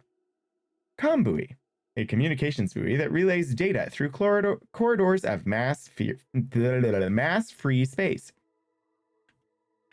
Extranet, a publicly accessible information network across the Milky Way, akin to a planetary internet on a galactic scale. Such a network is slowly being developed in Andromeda while communications are established. Hardsuit, an exploration/combat suit usually armored with titanium or ceramic plating, and equipped with kinetic barriers to protect against hostile fire and environmental hazard. Heat sink, also known as a thermal clip, a detachable coolant-filled sink used to prevent weapons from overheating. They must be ejected and replaced regularly during firefights. Flash forging, immediate manufacture of a usually short-lived object from raw materials using an Omnitool or other fabrication device. Omniblades are typically flash forged. FTL, faster than light travel, kinetic barrier, also known as a shield used to repel fast-moving projectiles, hence kinetic, but does not defend against melee attacks. High-gravity kinetic barriers protect starships from debris. Mass accelerator, a railgun that lowers the mass of a projectile and then hurls it at relativistic speeds. Sufficient acceleration allows even tiny projectiles to impact with tremendous force. Mass relay, a network of mass transit facilities across the Milky Way, used to immediately transport starships hundreds of light years. No such network exists in Andromeda. Metagel, a sterile medicinal salve that bonds to flesh, immediately sealing injuries against bleeding or infection. It can be removed with a small ultrasound pulse. Minifactoring, small-scale manufacturing of 3D objects, often on the battlefield or for emergency repairs. Omnigel, a compound of alloys, ceramic, and other materials suspended in a semi-molten state, used with an Omnitool to build small 3D objects almost instantly. OSD, optical storage disk, can contain data or the blueprints and programming used in manufacturing. QEC, quantum entanglement communication, instantaneous communication using two particles that are linked at a quantum level. Andromeda Initiative, Nexus Uprising. Despite Director Tan's reluctance to share them, the Nexus retains records of the so-called Nexus Uprising. In the early months of the station's arrival, the damage caused by the Scourge killed members of the senior leadership. New individuals had to step in to fill these roles. However, with hydroponics damaged and no habitable planets available, supplies were stretched to a crisis point. Dissent turned to open rebellion against this new leadership. With the Nexus threatened, Krogan work crews were asked to provide military support against the rebels. now led by head of security Sloan Kelly, in return for political representation. The Krogan were ultimately successful and the rebels were exiled from the Nexus. These exiles remain a concern for the Nexus leadership to this day. The majority of Krogan personnel also left the Nexus soon afterwards. Director Tan has declined to provide details or fill in gaps in the official record. Andromeda Initiative, G.N. Garson. Founder of the Andromeda Initiative, Garson was one of humanity's wealthiest and most eccentric entrepreneurs in the Milky Way. Her business interests were wide-ranging as she made her fortune from investments in a myriad of technology-related fields. Always a maverick, it was her vision of traveling to a new galaxy that set the Andromeda Initiative in motion. Ignoring skeptics and naysayers, Garson spent vast sums of money building or acquiring the necessary technology and ships to make the long voyage possible. It was a private venture, entirely funded by Garson so as to remain free from any government oversight. In 2185, Garson began the long journey to Andromeda aboard the support hub, Nexus. In a speech given on the eve of departure, she remarked on the collective knowledge and history represented by the arcs. We carry all these things like the honed tools of an artist to our great empty canvas. To Andromeda, we go to paint our masterpiece. Unfortunately, she would never live to see her dream realized. Hi, Iron Trout. Welcome. She died aboard the Nexus when it sustained severe damage from the Scourge upon first arriving in the Helios cluster. Andromeda Initiative launch. Intergalactic travel was the topic of extranet discussion in the Milky Way for centuries. Several Asari or Solarian-led expeditions were proposed over the years, but petered out due to lack of interest, insufficient funds, or engineering hurdles. The Andromeda Initiative's use of AI like myself allowed many of the technical problems to be solved, but invited disapproval from the Turian hierarchy and the Systems Alliance. Building a fleet of dreadnought-sized arcs with private funding required delicate negotiations with the Citadel Council, and the advanced technology essential to survival in Andromeda was often acquired by unorthodox means. Official initiative records show the Nexus departed first in 2185, escorted by a small squadron of fighters for protection, followed by 4 arcs that comprised the initial launch wave. Additional vessels were in development, including a Quarian-led ship accommodating multiple species, but construction was slow due to their diverse requirements and the second launch wave was delayed. Initiative observers remain optimistic. How much of this was funded or developed by Cerberus? That is a good question. I don't know.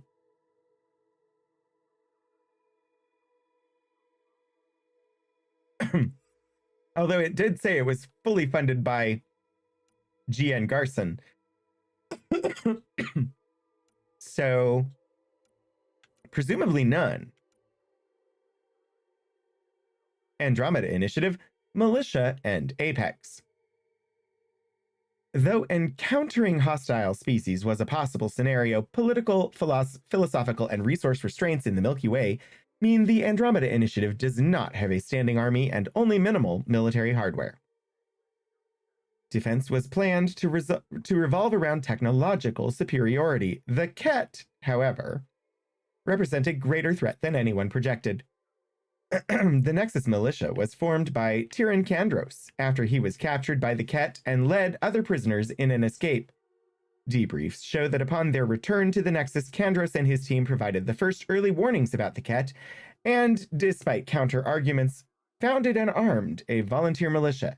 Today, enrollment lists show over 300 active members with 150 in reserve, from a variety of combat backgrounds. Kandros describes Apex as the militia's long reach. Selected for exemplary combat skills and experience, Apex forces are small but elite teams that handle special operations. Most Apex members have rescinded their colonist status to focus on defense. Why are they called the Ket? the Nexus. People and places aboard the Nexus space station, nerve center of the Initiative's operations in Helios. The Nexus. Intended as a safe anchorage, embassy, and financial center, the Nexus is a vast space station sent ahead of the main ARC fleet. It traveled to Andromeda in an incomplete state to reduce fuel demands, with construction planned to be completed within a standard year after arrival. However, syncing with Nexus databases reveals that damage from the Scourge has set the timetable back significantly. Returning ARC's anchor at the Nexus's central wheel, integrating their power grid, and offloading colonists for orientation and temporary housing before deployment to outposts.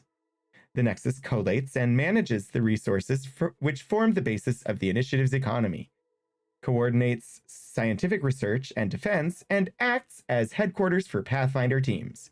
Once outposts are established, the Nexus will become the permanent seat of government for the Initiative. Statistics. Length, 15.47 kilometers. Vane width, widest point, 4.9 kilometers. Anchorage wheel diameter, 5.3 kilometers. Gross weight, 2.2 billion metric tons. Max population when complete, 2.7 million. Tyran Kandros. In his screening interviews, Tyran Kandros states he is named after an ancestor who captured a dreadnought in the Krogan rebellions, and he was expected to live up to the name. After beginning boot camp at the traditional age of 15, Kandros rose through the ranks and was assigned to Sigiris 8, one of the hierarchy's counterterrorism divisions. Persistent rumors on the Nexus claim that Kandros was sent to investigate the Andromeda Initiative when the hierarchy became suspicious about its activities. Kandros refuses to comment on former operations, citing family pressures as the reason he later joined the Initiative. During the early days of the Nexus's arrival, Kandros left the station to act as protection detail for a prospecting team and was captured by the Ket. He managed to lead several other captives in an escape and returned to the Nexus, eventually founding a volunteer militia to defend the station. Andromeda Initiative Director Tan. Andromeda Initiative Director Jaren Tan is a replacement leader for those who died in the Scourge disaster. Personnel records indicate he was the Nexus's deputy director of revenue management when the ARCs departed the Milky Way in 2185. However, upon arrival in the Helios cluster, the disastrous encounter with the Scourge led to substantial loss of life among the senior leadership. The line of succession eventually fell to Tan as the next in line for overall director, much to the apparent consternation of certain Nexus personnel. Born on Surkesh, Tan's application to the Initiative lists his previous work experience as Senior Consultant, Advanced Matrix-Based Accounting, with hobbies in model shipbuilding and travel someday. When queried if he had any prejudices that would affect his ability to serve the Initiative, his answer was blank. However, careful data forensics reveals his original reply was, "Wait, you're letting Krogan come along?" Today, Director Tan has official oversight of Initiative operations and strategy, and effective supervision of Pathfinder teams. An accountant who does not like Krogan. Leadership. As the base of operations for the Andromeda Initiative, the Nexus leadership was always intended to be split between the Initiative proper, station operations, and colonial administration. G.N. Garson planned to retain an honorary role, electing the Asari matriarch Nuara as Initiative Director. Unfortunately, both Garson and Matriarch Nuara are listed as deceased, along with many of Nuara's senior staff. The current director of the Initiative, Jaren Tan, was 8th in line of succession. A glorified clerk would have been a shorter and sufficient entry. Yeah. Today, Director Tan remains officially in charge of Initiative operations and Pathfinder teams. Foster Addison retains her post as Director of Colonial Affairs, managing colonist and outpost deployments. The Nexus itself is administered by Superintendent Nakmor Kesh, who also oversees construction efforts. In the wake of the Ket attacks, Tyrion Kandros emerged as a leader of a de facto volunteer militia that has taken over station security. Though technically a civilian, Kandros is counted among the Nexus leadership. Nakmor Kesh. Overseer of the Nexus's initial design and construction phase in the Milky Way, Nakmor Kesh is currently superintendent of the station. She has oversight of the Nexus proper, maintaining systems, integrating any returning arcs, and continuing construction efforts. She is also considered a senior figure in Clan Nakmor, despite the departure of the majority of the Krogan from the Nexus. Kesh herself describes her role as Fixer-in-Chief. Records from the Nexus Uprising show Kesh played a key role in keeping the station operational during the crisis. Her strong management and knowledge of the station makes her an irreplaceable member of the Nexus leadership. Though minutes of official meetings suggest she and director Jaren Tan are often at odds, Kesh's presence ensures that the Krogan still have a powerful voice on the Nexus. Foster Addison. Previous to the initiative, Foster Addison was the Chief Operations Officer for a provincial capital. She stated in her screening interviews that she preferred the position because it was the highest non-elected municipal office. It carried the responsibility without requiring a public face. Foster was asked to head colonial affairs early during initiative training. She accepted after being assured that it was temporary. After arrival, outposts would appoint a council, and she could be obscure on a new world. In the meantime, she would remain senior advisor to G.N. Garson. Unfortunately, Garson died in the Nexus's initial Scourge impact to be replaced by Director Tan. During the rebuilding, Colonial Director Addison had no colonial affairs to direct. That limited the influence she wielded and increased the scrutiny demanded. She has expressed frustration at the open-ended nature of her position and the ongoing need for statements about the status, or lack, of outposts. Though she remains eminently capable, it appears to be exactly the job she didn't want. Pathfinders. Details on the missions and personnel files of all initiative Pathfinders. I don't know why I said active, but whatever. Pathfinders are the tip of the spear for exploring new worlds.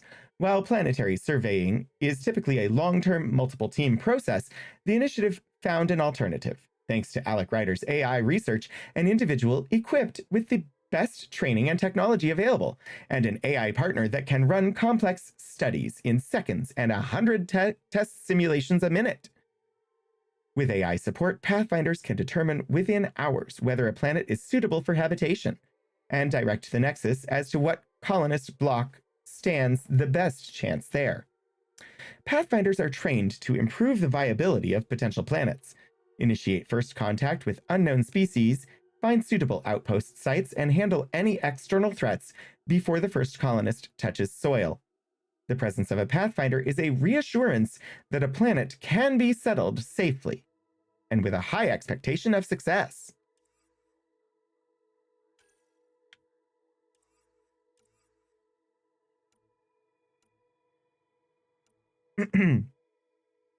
Few more. Should I finish these or should we run around some more? I want to know why they're called the Ket. Maybe it will tell us. Asari history. We know most of this. Archaeological evidence shows that abundant Thessian resources and their natural tendency to cooperate helped ancient Asari develop city building, writing, and agriculture unusually early. The tone of research papers suggests this is a point of pride for Asari scholars. After studying a number of Prothean ruins and developing their space program, Asari astronauts found their way to the Citadel, the most advanced station in the Milky Way, deserted since the Prothean extinction. Later, when Solarian explorers reached the station, the Asari proposed a joint government, eventually known as the Citadel Council. The Asari have played a fundamental role in galactic politics ever since. Asari commandos served with distinction in the Rachni Wars, despite heavy losses, and Krogan occupation of the Asari colony Lucia was a tipping point for the Krogan rebellions. In recent years, the Asari have devoted themselves to diplomatic service, including helping to negotiate the 2157 human-Turian ceasefire. if I read the rest of these entries, like this is the initial onslaught of entries because we just started the game. There will be fewer as we move forward. So I kind of feel like pushing through them.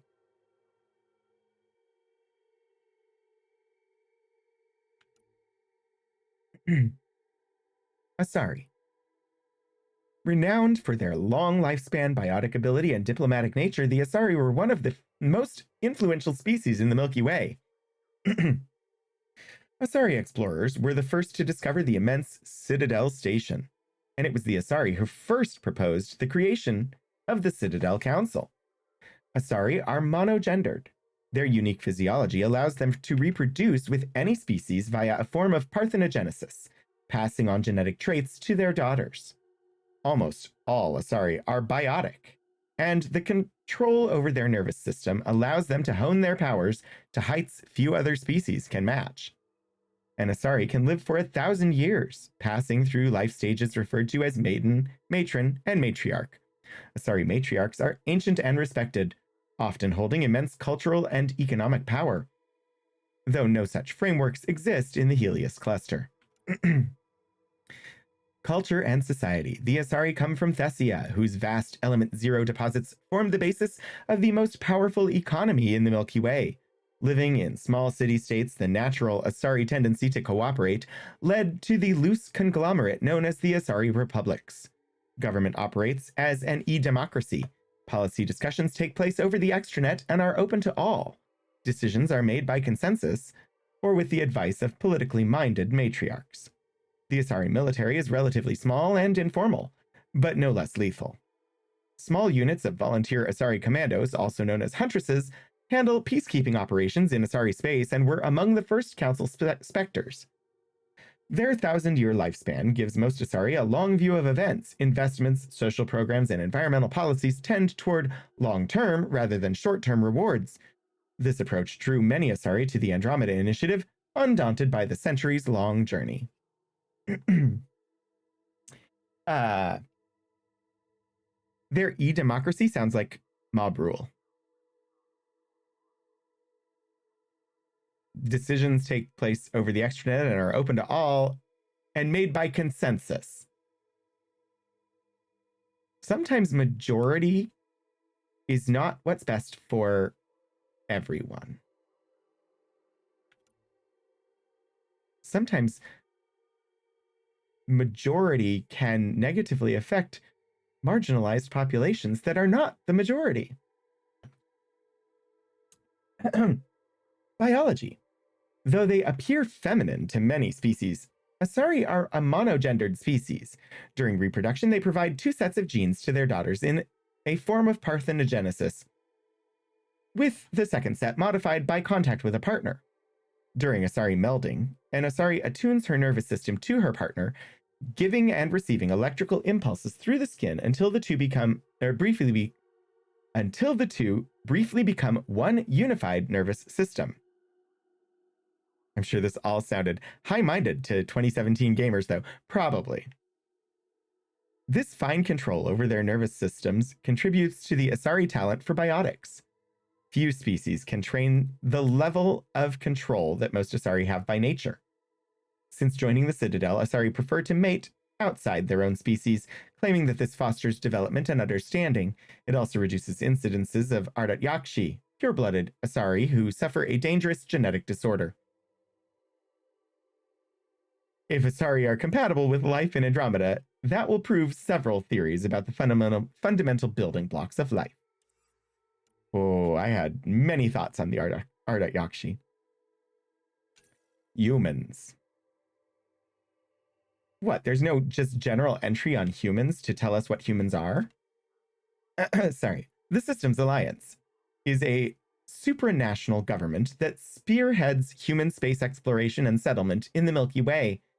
The Alliance is responsible for the governance and defense of extrasolar colonies and stations, and officially represents humanity on the Citadel Council. The Alliance was founded out of necessity, as no single nation could fund and manage the rapid expansion of humanity from Sol. The discovery of Prothean ruins on Mars had proven that alien contact was inevitable. earning international support for the alliance that solidified after Alliance forces liberated Shanxi in the First Contact War. Archived extranet articles and GN Garson's staff bulletins reveal tensions between the Alliance and the Andromeda Initiative. Construction of dreadnought-sized ships and persistent rumors of AI development, which could have damaged humanity's standing on the Council, led to the Alliance demanding to oversee the Initiative's labs and shipyards. Negotiations continued until the day of the Initiative's departure. N7. The most respected Systems Alliance officer training is awarded through Interplanetary Combatives Training, ICT, at the Villa Militar in Rio de Janeiro. Candidates at the Villa are initially given 20-hour training missions to lead teams through hostile terrain on little food or sleep. Trainees who do well are awarded an internal designation of N1 and are invited to return. This is the first actual, like, full-on description of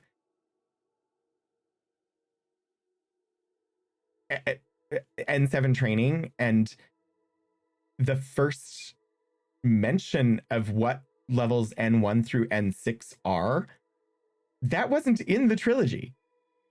Subsequent courses N2 through 6 are often held off-planet and include instruction in zero-G combat, military freefall, parachuting, jetpack flight, combat diving, combat instructions, linguistics, and frontline trauma care for human and alien biology.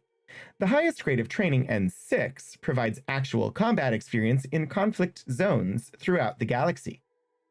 If the trainee survives these scenarios in admirable and effective fashion, he or she, or they, finally receives the coveted N7 designation. N7 is the only ICT designation that may be worn on field or dress uniforms.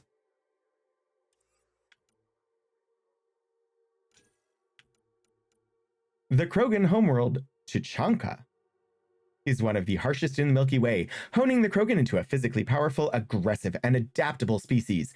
Once considered heroes after the Rachni Wars, Krogan expansion made them a threat to the galaxy until the Turians and Solarians used the controversial genophage to quell their numbers. Several authorities questioned including the Krogan in the Andromeda Initiative, given their history.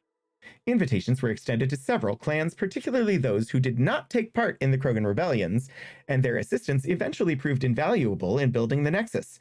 Colonist interviews show that many Krogan see the initiative as a chance to reinvent their people. The Krogan are considered a dying species in the Milky Way, as the genophage means only 1 in 1,000 Krogan pregnancies succeeds. In recent years, Krogan have shown signs of adapting to the genophage, as they have to many other threats. Krogan are exceptionally hardy, having evolved in a crucible of lethal conditions and monstrous predators. 240-degree vision, normally a feature of prey animals, gives Krogan a broad awareness of their environment and approaching enemies. Their tough hides can withstand stabbings and gunfire, and multiple redundant organs allow them to survive internal injuries. An electroconductive secondary circulatory system, rather than a central nervous system, makes Krogan almost impossible to paralyze, while the hump on their backs stores valuable water and fats. The extremely high birth rate of Krogan, a response to Tuchanka's harsh environment, once saw them overrun gentler worlds within a few decades. The genophage has reduced live births to a relative handful. Krogan physiology is also highly resistant to radioactive or toxic elements. This allows them to live comfortably on planets hostile to other life. Initiative scientists have studied Krogan cellular regeneration while developing first-in colonist radiation treatments. Krogan culture was irrevocably changed by the genophage. A society built on clan pride, conquest, and enduring any challenge could not survive the prospect of a quiet extinction. In the Milky Way, the Krogan are a scattered and fatalistic people.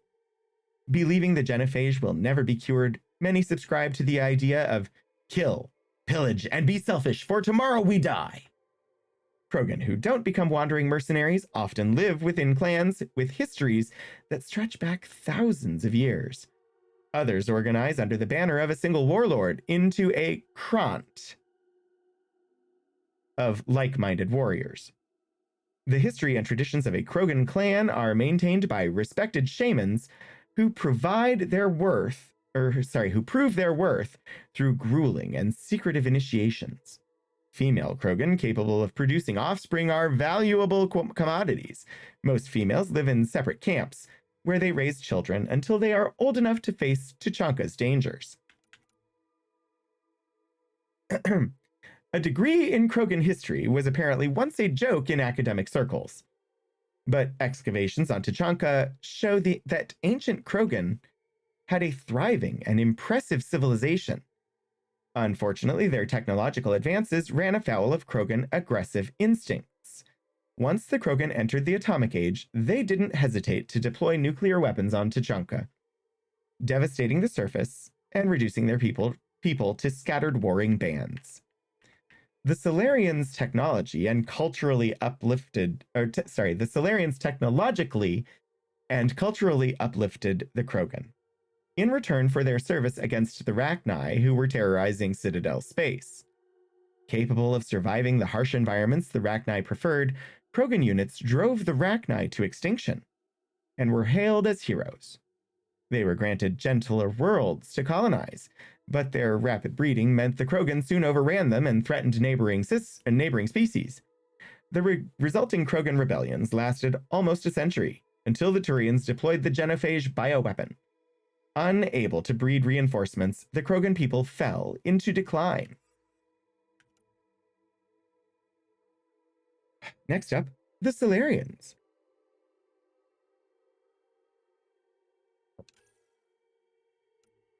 The Solarians are a warm-blooded amphibious species from the Milky Way planet of Surkesh.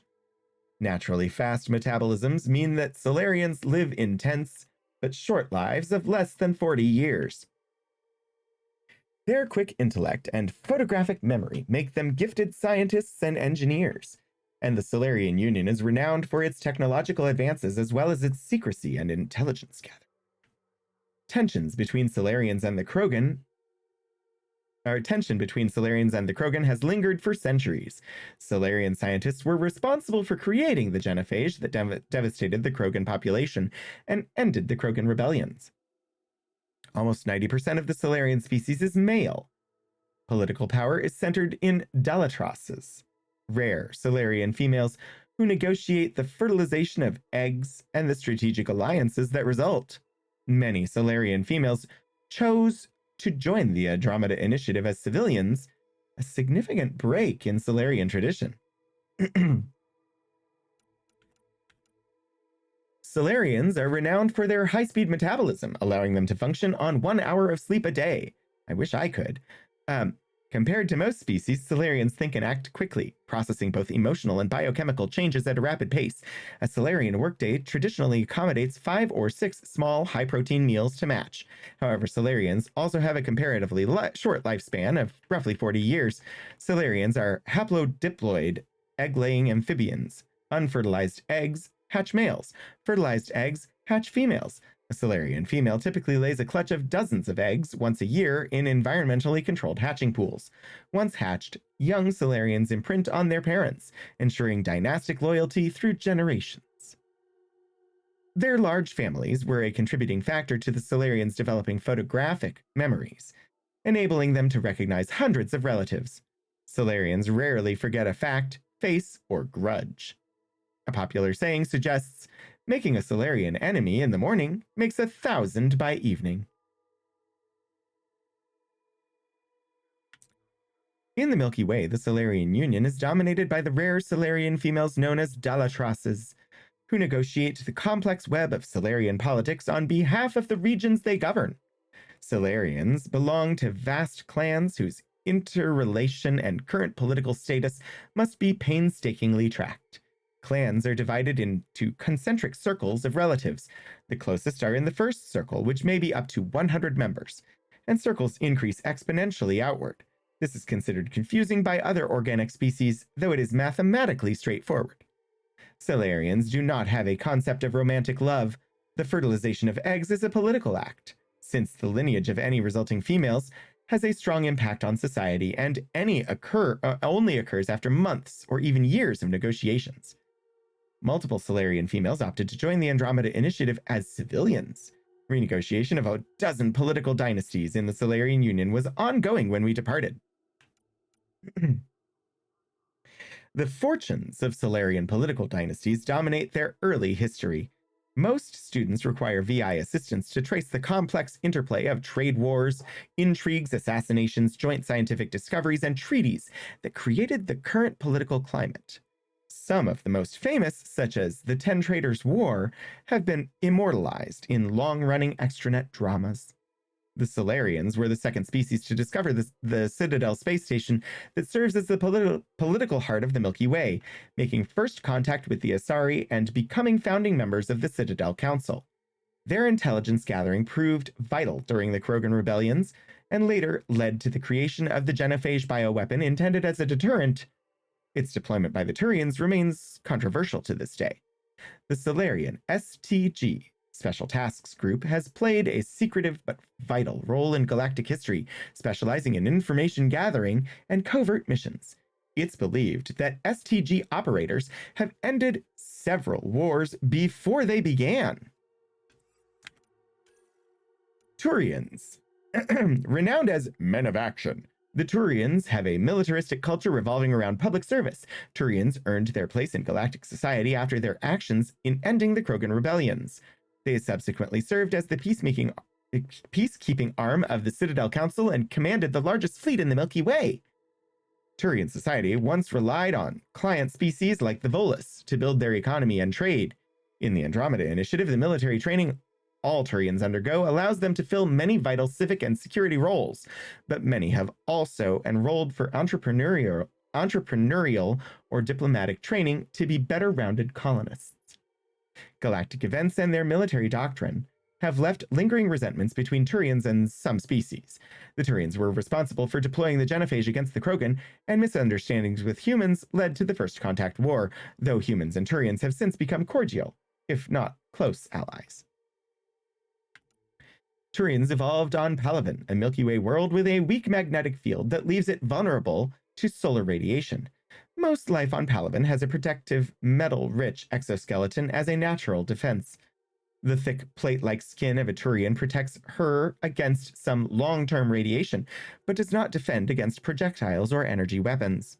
Unlike most sapient species in the Milky Way, Turians are a dextroprotein species, meaning that food for levoprotein species like Asari or humans can cause dangerous allergic reactions and vice versa. I've never looked those up. I'm curious about the differences between levoprotein and dextroprotein, like in actual science. The only other known sapient dextro species is the Quarians. As well as Palaven flora, Turian scientists with the Andromeda Initiative paid the Quarian migrant fleet handsomely for plants and fungi that were specifically developed to thrive in hydroponic conditions. Turian culture is founded on public service and personal accountability. The Turian military is the center of their society, functioning as a public works organization, as well as an armed defense force. Citizenship is conferred once Turians have completed boot camp, begun on their 15th birthday, and promotion through the 27 citizenship tiers is judged on individual merit. At the top are the Primarchs, who lead colonization clusters. Their inclination to military service and social trends mean few Turians pursue entrepreneurial careers, making the Turian economy more vulnerable than most. The support of clients like the Volus makes up for this deficiency. Turians in the Andromeda Initiative operate outside a comfortable hierarchy. Interviews with prospective Turian colonists indicate some are seeking this very freedom to forge their own destiny. Other colonists believe Turian selflessness and civic structure will be vital to the initiative's success. Before joining the Citadel Council that governs much of the Milky Way, the Turian hierarchy was a formidable power with numerous client species supporting its powerful military. Rapid expansion from Palaven later led to problems with outlying colonies when isolation and xenophobia led to infighting in what was termed the Unification War. The Turians made first contact with the Citadel around 700 CE, when the Krogan rebellions were raging. When the Krogan devastated Turian colonies, the Turians responded by unleashing the Solarian-developed genophage against the Krogan. 200 years later, the Turians were invited to join the Citadel Council. In 2157 CE, human explorers attempting to activate a mass relay were attacked by Turian forces, as unauthorized relay activation was strictly illegal. The resulting conflict, the First Contact War, saw the human colony of Shanxi occupied by the Turians before the Citadel Council negotiated a peace. Andromeda species. There's an entry on the Ket. Maybe they'll tell us why they're called that. Maybe? Maybe. Unknown technology.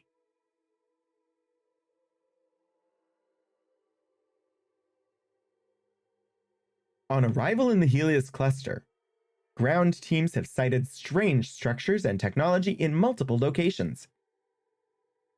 This technology appears to be inactive or performing functions that are not fully understood. Whatever its purpose, even cursory scans show this technology is highly advanced and constructed of unknown materials. Alec Ryder and I developed a means to interface with this technology, which he believed was causing the violent weather conditions on Habitat 7. Though we did not survive to develop his theory, the structure we activated appears to be a form of atmosphere processor. After our interface, Habitat 7's ecology showed a degree of improvement. The energy cloud hampering the Hyperion was diminished. Ket. According to Nexus officials, the aliens encountered on Habitat 7 are known as the Ket, a species that has proven hostile in every reported encounter. Little is known about them or their motives. The Ket possess technology and weapons, at least on par with the Initiatives, and have been responsible for the death or capture of many Initiative personnel. The only commonality is that the Ket have a clear interest in the strange structures and technology seen on Habitat 7, and, as we now know, on several worlds in the Helios cluster. Scouts and prospecting teams trying to investigate this technology are invariably attacked by the Ket, who take any scans or research materials by force. Why the Ket have such an interest in this technology is unknown, but the Nexus has issued warning bulletins to all off-station teams to avoid these sites for their own safety. So far, all they've said is people started calling them the Ket. But why? Andromeda wildlife manta. Nicknamed a manta by Andromeda Initiative observers, this majestic creature has been sighted on several worlds in the Helios cluster. The Nexus scientists believe it may have originally evolved on a world with heavy deposits of element 0, giving it the ability to lower its mass enough to swim through the air. Expanding the muscular gas bladders on its underside allows the creature to rise and orient itself in flight. Despite its size, roughly 30 meters, the manta is not a threat to outposts or explorers. It appears to subsist on mineral deposits from rock formations, wrapping itself around rock spires or even against cliff faces to remain camouflaged while it feeds. Their camouflage ability suggests that these mantas have predators or other reasons to remain hidden, but thus far the reasons remain unclear. Thank you, Justy, thank you, Just Here for Coffee. I don't know why I always say Justy, but I will look at them later. It's because, yeah, no, I don't know why. Habitat 7. It's what you're used to? Okay. The planet known as Habitat 7 was one of the golden worlds selected by the Andromeda Initiative for early settlement. Signs pointed to a lush and biologically diverse tropical region that could easily support an outpost. With no communications from the Nexus or sister arcs upon arrival in the Helios cluster, the Hyperion approached Habitat 7 to begin survey and settlement operations as soon as possible. But even visual assessments showed that the planet was no longer viable. Habitat 7 is now a storm-racked world with an unbreathable argon-nitrogen atmosphere, Intense magnetic activity and unknown metallic elements interacts with the storms, causing interesting but highly destructive electrical phenomena. The investigating Pathfinder team encountered hostile alien life and strange technology on the surface. Reactivating this technology caused a noticeable change in the conditions on Habitat 7. However, the planet is still unsuitable for settlement, and the resulting activation ultimately claimed the life of Alec Ryder, the human Pathfinder. The Scourge is the colloquial term for a huge and extremely dangerous interstellar phenomenon sighted across much of the Helios cluster. It appears to be a cloud spreading in tendrils that affect planets and surrounding space, destroying starships that attempt to pass through or near it. Early study of the Scourge has been difficult, and it does not match any previously known stellar body, leading to many wild theories about its nature. Given the problems in observation and the Scourge's unaccounted effects on gravity, some have even suggested it is a dark energy phenomenon in the literal sense, meaning a form of energy that has no electromagnetic interaction and thus cannot be detected, hence dark, yet has strong negative pressure, causing expansive effects on a cosmic scale. Though the Scourge's characteristics don't match our current understanding of dark energy, these theories persist while further observations are taken. No long-range data showed any sign of the Scourge before departure to the Helios cluster. Nexus scientists suggest it must have appeared in the intervening centuries while the arcs traveled to Andromeda. One of the Scourge's more interesting characteristics is that it appears artificial. Its origin point is yet to be determined, but the pattern of the tendrils and the composition of the cloud could not have been caused by any celestial event known to astrophysics. Investigations are ongoing, though slowed by the deadly conditions created by the Scourge. The Andromeda Galaxy. Ooh, attention all hands. The AI archive will close in 10 minutes. Please prepare to collect your materials and exit the interface in an orderly fashion. Yeah, we'll look for somewhere to raid here in just a little bit. Located 2.5 million light years from the Milky Way, the Andromeda Galaxy is the largest galaxy in the local group. Also categorized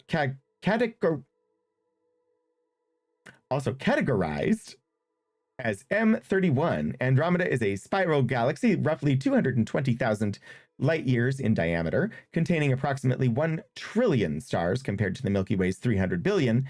The Helios cluster is a large star cluster located on the galaxy's outer fringe. Andromeda was roughly 14 satellite Andromeda has roughly 14 satellite galaxies which orbit the galactic disk. Evidence shows a disturbance where one of these companion galaxies, M32, passed through Andromeda's spiral arm several million years ago. Andromeda itself is also accelerating toward the Milky Way at roughly 100 kilometers per second. In roughly 4 billion years, the Andromeda and Milky Way galaxies will collide and merge, forming a new galactic disk.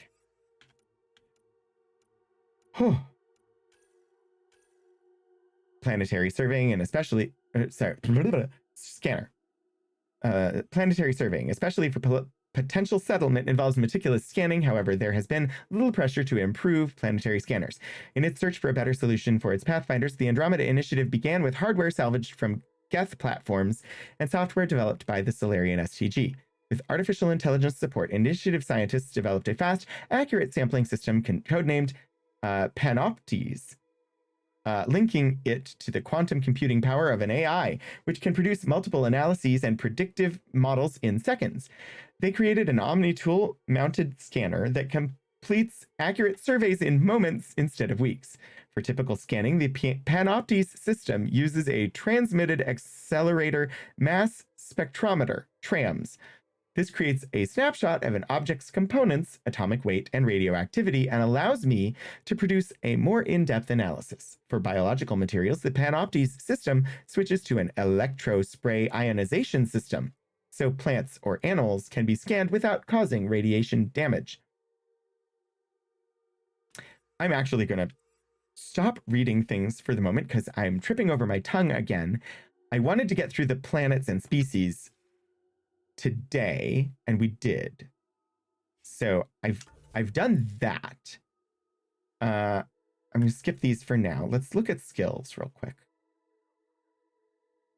Flynn Ryder, Recon Specialist, level 3.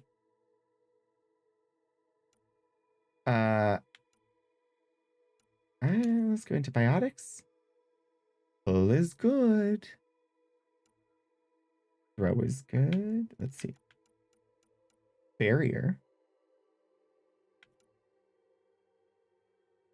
But I think I'm going to throw one into offensive, one into barrier, and one into containment as an initial level 3. Kelly the Opera Geek is doing a birthday stream. Indeed, we will go see Kelly. That sounds wonderful. Cora Harper, who is an Asari Commando. We have 2 points to spend. Let's toss one into Nova. Unfortunately, that will leave us with no point, not enough points to do any spending, but I do want to get an initial in Nova there. Liam Costa. Got 2 points. I'm going to bump you to level 2 of Havoc training, or military training. Havoc training. Toss a save in here. We have more to say to Director Tan, but I should wind down. Thank you for sitting and listening to me read the lore of the game. We will get to more action-y streams in this game in future. Although last stream there was lore and action. This stream was mostly lore. Or data. Or possibly data lore. Or maybe before? I don't know. But maybe next time we'll get to see our ship. And possibly meet this game's version of Caden. So many 4-letter words to say to Tan. Yeah. Let's see. I need to say very, very much thank you, Lord Portico, for the bits. I very much appreciate it. That topped up the goal for the month of April, which will be very helpful, honestly. And yeah, thank you to Was Not Worth It for subscribing over on Coffee. Thank you, of course, to my moderators for being moderators and wonderfulness. And of course, thank you to Bree and Meaning of Night and Sirius and Hannah for the art that they've done. And thank you all of you for coming to join me and hang out and, just, make this a much more enjoyable experience for me of playing games. I really like doing this. I like hanging out with the people and having silly fun times and chatting and reading to you and all of the things. That said, tomorrow we get to have time shenanigans because tomorrow for Mystery Mischief Monday, we will be continuing with Outer Wilds and Live, Die, Repeating to try and figure out what's causing our sun to go supernova. And either find a way for everybody to live through it or stop it from happening. Wednesday, I have my archive stream. This one is an aerospace collection that has some stuff on early jet planes, 1940s post-World War II jet planes. So it should be fun and interesting. Saturday, Ultima 6 is coming up, and Troutland. We will continue with Ultima 6 on Saturday. We are getting closer. We spent yesterday translating Gargish into English. We spent the whole stream translating Gargish into English. So next Saturday, we will actually start visiting the gargoyle shrines to learn about their culture so that we can seek the Codex of Ultimate Wisdom in order to serve everyone, which we cannot do without knowing the gargoyle culture, because we could serve them in the way we think they need to be served, but that isn't serving them. We need to know them in order to properly serve them and save them. So we've got a couple of shrines to visit, some catacombs to go through, probably a few more weeks in Ultima 6. And then next Sunday, we will be back here at the same bat time, same bat channel for more Mass Effect Andromeda. Let me go ahead and set up the raid. It looks like some Civilization 6 is happening, and apparently it is to be a birthday stream, which, huzzah!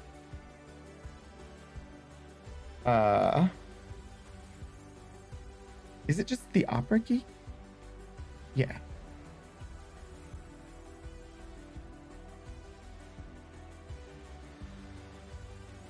So, yeah. I don't see anything announced. Oh, yeah, no, it says birthday stream for survivors.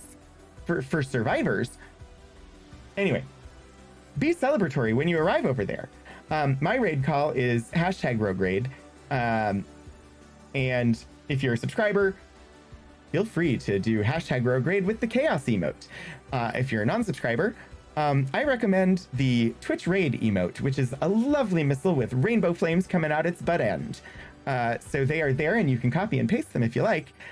I hope you'll join me for the raid. I hope I see you again soon. And until I do, get out there and do some shenanigans.